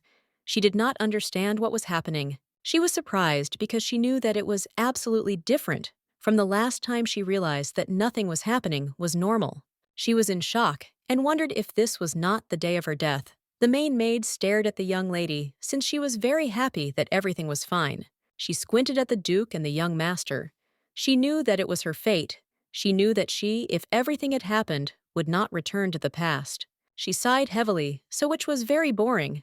She wondered if she could already get her hands out of the water, but suddenly she froze as she heard someone's voice. He told her that she could not do this. She heard that someone told her that she should not leave. Sienna was taken aback and, turning around, looked at everyone present. She did not understand what had just happened. She stared at her new relatives and wondered if it really seemed to her. Michael looked intently at his brother and said with a smile that he should see that the young lady had very confident in himself. Isabelle looked at his brother and said that he would not show his fingers. She in turn sighed heavily and knew so that she has nothing to be proud of. She in turn simply lowered her hands into the water. She perfectly understood that she was also jerked. He asked in surprise what she was saying. He told her that she had not failed at all. The young lady froze in surprise on the spot and wondered if Kazaros himself really speaks to her now. He said that everything was true, and he had been waiting for her for 2,000 years in his first mistress. She quickly took her hands out of the water because she knew that this simply could not be. The man looked at the young lady in bewilderment because he did not understand her behavior. She was taken aback and said that her hands suddenly lit up. She knew that her dream was not at all the defense of mankind. She wanted to become a scientist. Leaving the altar, she mutely said that she was very painful. She smiled and said that it seems that she did not succeed. Either, she asked for forgiveness from those present. But he did not intend to give up. He shouted to the young lady and called her, while he stirred the water, and the spray flew in different directions. All those present froze from shock in place, as they did not expect to see anything like that. A moment later, they saw that the necklace had risen and soared in the air. He looked at her with rage, and replacing his appearance, said that he had not let her go at all. He was angry, and with the speed of lightning, he applied his strength. The man was in shock as he first saw the flame of purification. The young lady was surprised, but stared at the necklace as she understood that this was the end for her. Isabelle and Michael, it lifted from the chairs. They were very worried about the young lady. The Duke in turn stopped them and said that they waited. The young lady stood motionless in one place, while the fire enveloped it. She froze in surprise as she realized that the fire was not hot at all. A moment later, she looked at him and called by name. He looked at her intently and said that everything was true, and he immediately recognized her. She stared at him and said that he would calm down a little because she couldn't blow her away. She looked at him in surprise and said that she had not told him that she would become his mistress. He was very angry at her and asked did she really think that he would ask her opinion on this matter. She looked at him intently and said that the contract was creating an agreement between the parties. She asked if she was faithful. He sighed heavily and sighed heavily and sighed. And he sighed. And he said that they know this. But he heard something about it. He said that besides, she was not the first chosen whom he met. He asked if she really believes that this was really his name. She was surprised that he had another name. She stared at him and excitedly said that she had never seen those like him and did not know anything about him. He looked at her in surprise because he did not expect to hear this. He quickly began to fly around her and said that it was very strange. He said that he could not understand this, but it was wrong. He looked at her intently and asked why they would not conclude a contract in this case. He looked in surprise at the young lady and asked why she decided so. She looked at him in surprise because she did not understand why she sees two Kazaros at once. He shouted excitedly to speak faster. She hesitated as she was bad at the same time. He screamed. He asked in surprise, was it really her first discovery? He shouted that she had to get up. The first magic that the young sorcerer is not conscious is called the first discovery. During the first discovery, it becomes clear which sorcerers a person will become. At this moment, it is important to fix the quantity and type of power, because many people only imitate them.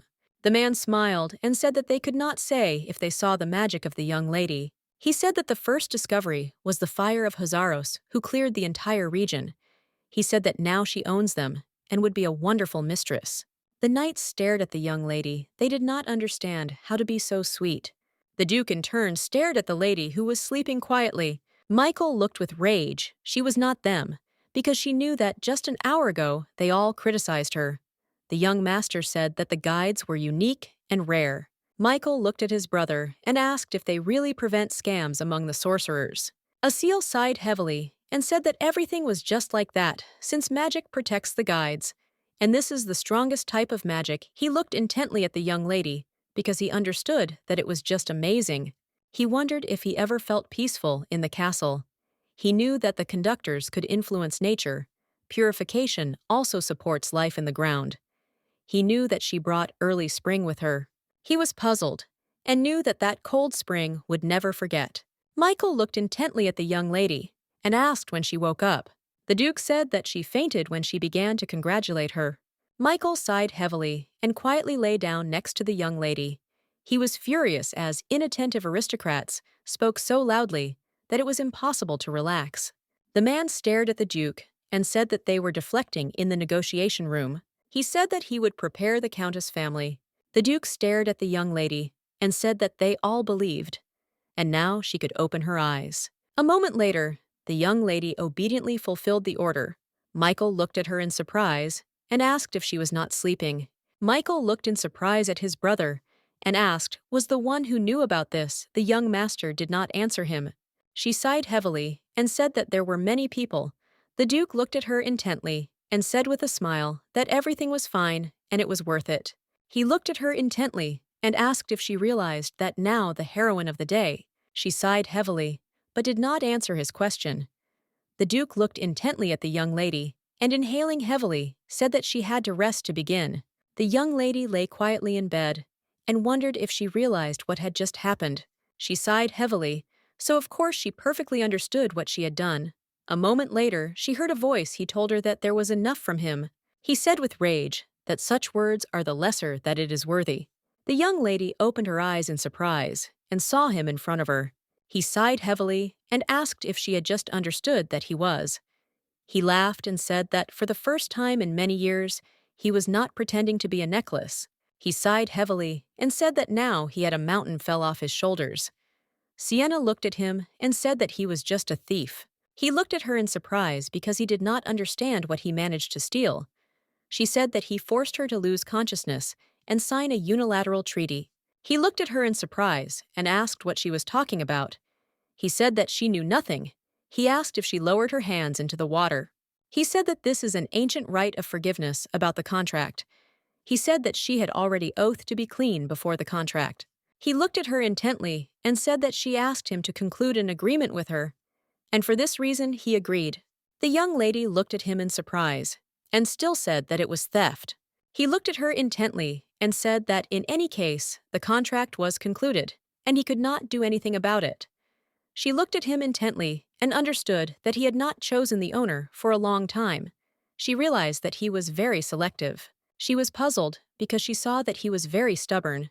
She understood that she needed to be vigilant, and it was better to ask for something else.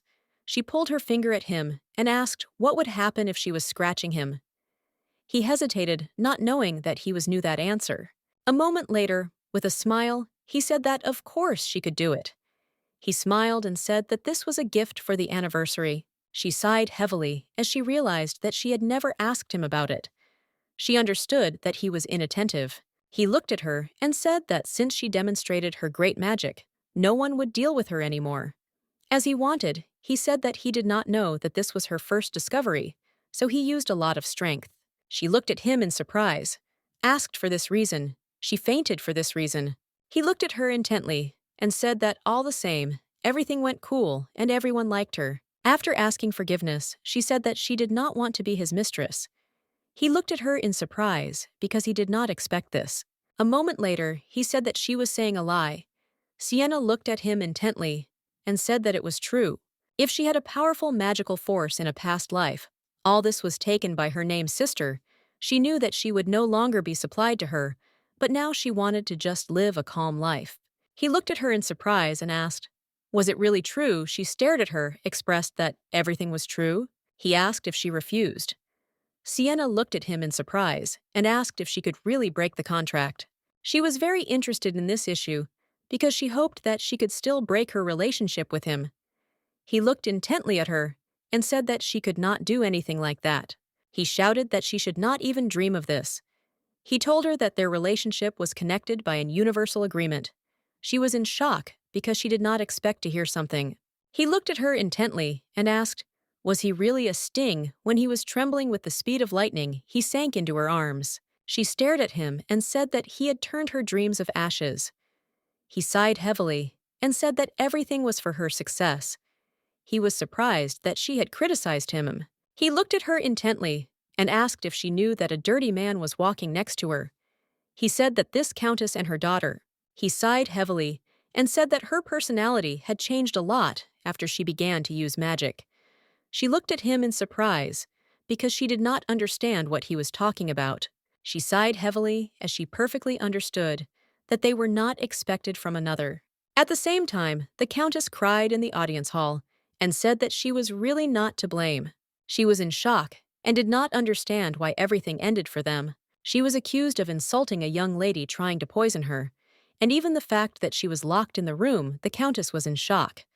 Since her daughter did not become a defender, she accepted that if she had not come, then everything would be fine. However, when they saw the flame, the spirit suddenly cleared everyone. She was puzzled and did not understand what happened to her. She understood that the truth was doing bad things, so she should bear the punishment for this.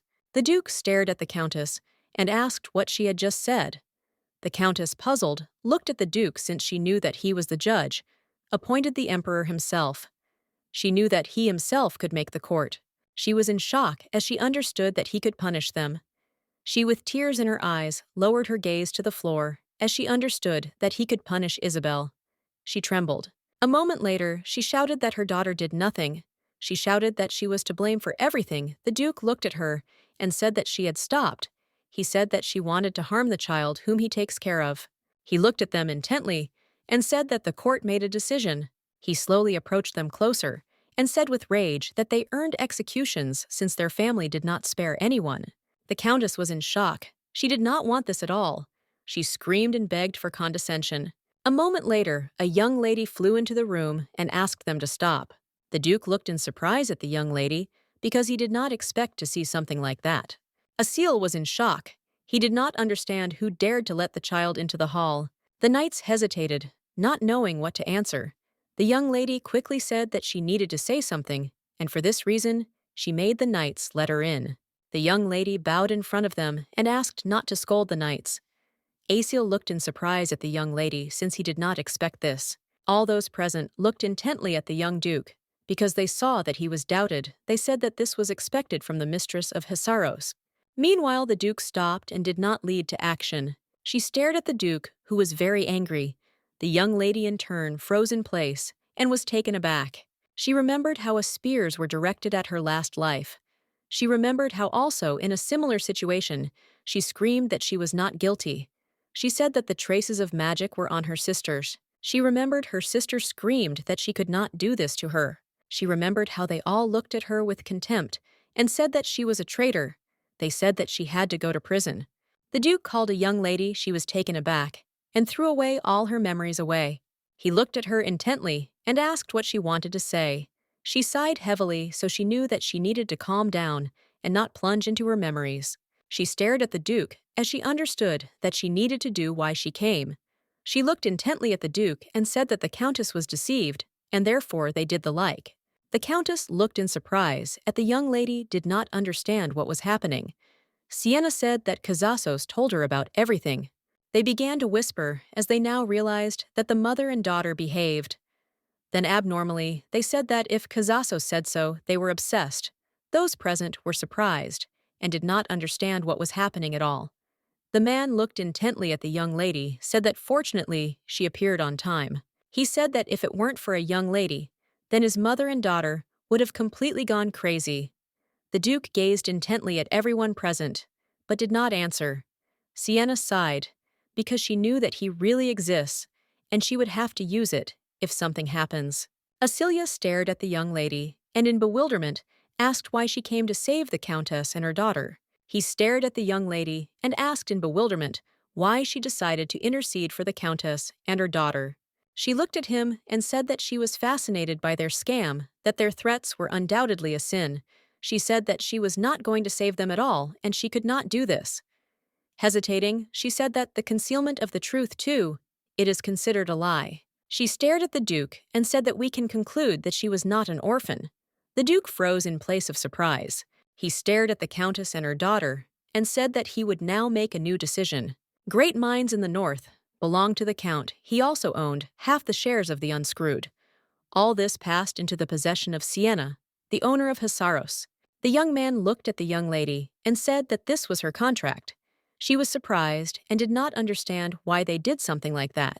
The young man smiled and said that the Duke acted generously, and the incident was resolved by compensation. The Count thanked the young lady for her mercy and promised to pay everything. Then the Count decided to pay the victim compensation, all to a penny. The young lady stared at Sienna, bowing. She said that she would not forget her grace. The ore which they offered, not just precious stones, are special stones on which magic spells can be engraved, and they were mined precisely in the mine that the young lady had now. The young man stared at the young lady and asked if she knew about the Stone of Essence. She stared at him and said that she knew about it and studied it. She said that it was the use of mana to avoid fraud, and this is a very important stone. Isabelle said that it is called a magic stone. The Duke stared at the young lady and said that she probably still does not understand the value of this mine. She was very angry, since they had just explained to her everything intelligibly. She wondered why she should not understand this. She knew that Isabelle envied her named sister, and eventually lost in the war with her. Now she perfectly understood that this compensation was supposed to go to the young lady. She sighed heavily, because she knew that if they rob her, it was not known further what would happen.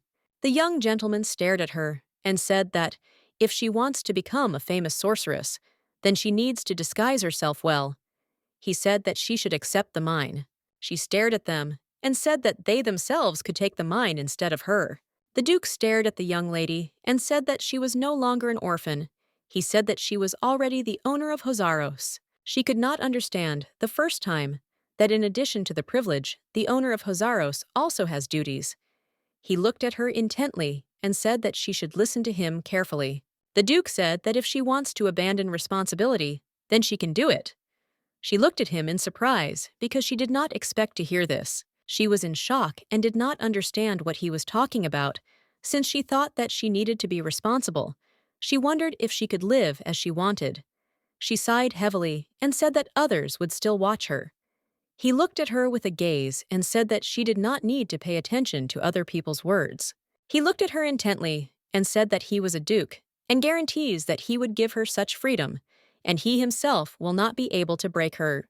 He stared at the young lady and said that she should never say that she is an orphan. He said that she is now part of their family. She sighed heavily because she did not expect that he would say such words. She could not forget the whole past at all. The young lady sighed heavily and said that she understood everything she said, that he had just told her that she could live freely. The young lady said that she would definitely think about it. The Duke looked at her intently and said that now she could go to rest. He stared at the young lady as he realized that, after what, she looked more alive. But he saw an expression of regret on the face of his son. She sighed heavily because she thought that it was an unfair life that she remembered became impossible. She was puzzled as she now understood that she was too obsessed with her memories. She was puzzled and wondered if she could forget about everything she heard their voices. Everywhere they shouted that she should rot in prison. She heard her sister's words that she told her so that she would hatch that she wanted to kill. She was in shock and wondered if she could start this life from an absolutely clean sheet. She sighed heavily as she realized that it was simply impossible. Sienna knew that without remorse or apology, there could be no forgiveness. She knew that she would have to live with these memories. Her remaining life she greeted them, as they had not seen for a long time. The young man sighed heavily and said that if the share of the count will belong to the shaft of the column, he said that he would prepare to visit the New Year's appointment as a representative of the Bonchen family. Aciel stared at all those present and said that although compensation was paid, this is not the end. He said that their poison harmed their magical power that they are looking for. He was very glad that Lady Deborah did not tell the young lady about this, but unfortunately, the poisoner was unknown. He sighed heavily and said that they needed to find the culprit as soon as possible. He knew that it was possible that this was only preparation for the riots. The Duke stared at his son and said that this could be the right assumption. He sighed heavily and said that they needed to carefully investigate everything. The young man sat quietly in the room. He looked around and wondered if he was sitting in his room. He understood that the room was very dark, and a little the interior was changed. A moment later, he felt someone's presence. The young man entered the room. He was very angry and shouted that he was so ridiculous. He was furious as he did not even cope with his work. The young man looked at the young man in surprise, because he did not understand who was in the room. The young man was furious. He shouted that he simply did not want to see this face. He was furious and did not at all understand why his father brought the child to their estate. The young man watched his gaze after a young man. He did not understand what was happening. He froze in surprise because he could not move. At all the young man shouted with rage. He said that this was the end, but did not understand why everything was happening. The young man froze from shock in place. He realized who was standing in front of him. A moment later, he clearly examined the face of a young man. He saw his evil look. He wondered if he was really he. Some time later, he woke up from a terrible nightmare and screamed involuntarily. The maid looked in surprise at the young lord and asked if he was all right. She quickly ran to him and said that he was just in a cold sweat. He looked at her in surprise and in alarm asked if he was sleeping. She was excited, asked him to wait a bit. She rushed to the door and said that he would bring him a towel and new clothes. For a moment, he froze in place and wondered what the young man in his dream was talking about. He was puzzled because he did not remember anything. He was uneasy and he was shrouded in anxious feelings. The teacher stared at the young lady from a smile, congratulated her on the formation of the defender.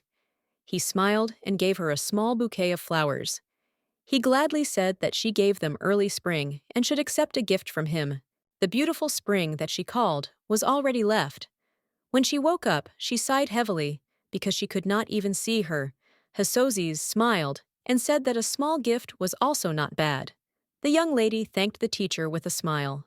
The teacher looked intently at the young lady as he realized that such a small gift forced her to shine so radiantly. The Duke made a wise decision. The knights stared at the Duke and asked if they would suit them with a party where they will announce that the lady had become a defender. The Duke sighed heavily and said that they would not arrange anything.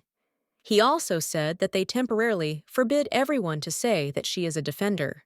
They were surprised and did not understand why he decided, so they knew that it was very good news. He looked intently at all those present and said that the young lady had not yet managed to get used to life as a daughter. He said that he was now prohibiting any personal meetings. Having left the Duke's office, they fiercely discussed that the rumors that the Duke cared for a young lady is still true. They said that the Count's family had a very strong commotion, and they learned this lessons. The man said that causing harm to the defender, serious crimes, and the threat of an imperial family, his friend said that the fact is that she should not know something. The man said that the young lady forgave them, which means that they will not be anything else. The man with a grin said that everything was so, but he knew very well that of course he would be punished. False vassals did not remain aside toys. Various jewelry, expensive textbooks and gifts with unclean intentions. Everything was intended for a young lady. The teacher was very surprised that all the gifts were for the lady. The main maid sighed heavily and said that it would be great if it were always like that. But unfortunately, the Duke ordered to return all the gifts. The teacher looked in surprise at all the gifts and asked, was it really true? The maid said that the young lady would not care. I would not see these gifts. He looked at her lady's sore throat and said with a smile that they could start a lesson. He smiled and said that since she became a defender, when she was 10, she would have to go to the academy. He said that, in order to prepare for the future, he will teach its foundations. She stared at the teacher because she knew that the military academy is what she needed. The teacher froze in place with happiness as he saw a pose of readiness. He was in shock, since he was now sitting in front of him, a diligent and approximate student. He said that she will understand the main role of the defender from the exercises, and today he will tell about the barrier the glaciers form. The main barrier, the zone surrounded by him, is called the territory, the more capable of the defender.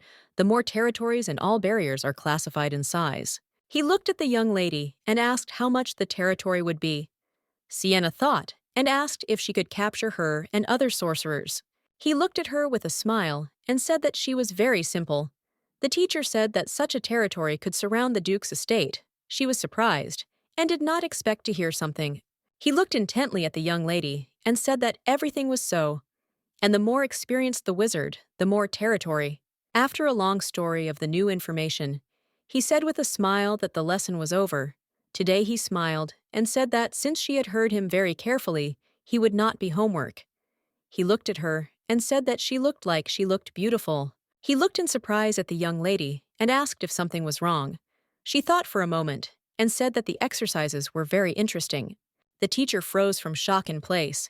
He did not expect to hear this at all. Memories of the past days surged. Because of one mistake, Lord Assel began to be angry with him, and teaching the unbearable Michael was tiring. He was amazed that now he just got an angel, not a student. He looked intently at the young lady because he wanted her to always be next to him and studied diligently. He looked at her intently and asked how the student could fill the work of the teacher with meaning. She smiled and said that his lessons are very interesting. He smiled and said that he would certainly give her a lot of exercises. The young lady thanked him with a smile. He looked at her intently and with a smile asked that she herself would like to solve. She smiled and said that she would like everything that he would offer her. Michael slowly entered the room where the young lady studied. He looked at them intently and wondered if they were sleeping. The main maid said that he was a little ugly. He was surprised that they loved the exercises so much. He said that it was simply abnormal. Michael looked at them intently and, sighing heavily, said that they would need to call a doctor. Soon, Madame smiled and said that they just like to study. Madame stared at the young lady and said that even if this is so, she first saw that the young lady smiled so radiantly. Michael embarrassedly looked away from the young lady and said that it was not bad. She stared at the young master and said that she would prepare lunch for Lady and the Lord, and maybe they will be able to make friends. Michael looked at Deborah in surprise and asked if she was also crazy. The young gentleman stared at the lady and asked why she did not eat rice. He was surprised that she was doing her homework during food and sleeping at the table. He looked at her intently and said that she should wake up the way they wanted to take a walk after dinner. She looked in surprise at the young master and asked where he would like to take a walk. He smiled and said that since she woke up, they could go shopping. He looked at her intently and asked if she wanted. The young lady was configured to completely different, and she did not know what to answer. She stared at him and wondered why it seems to her that if she agreed to see his mischievous smile, she would lose to him.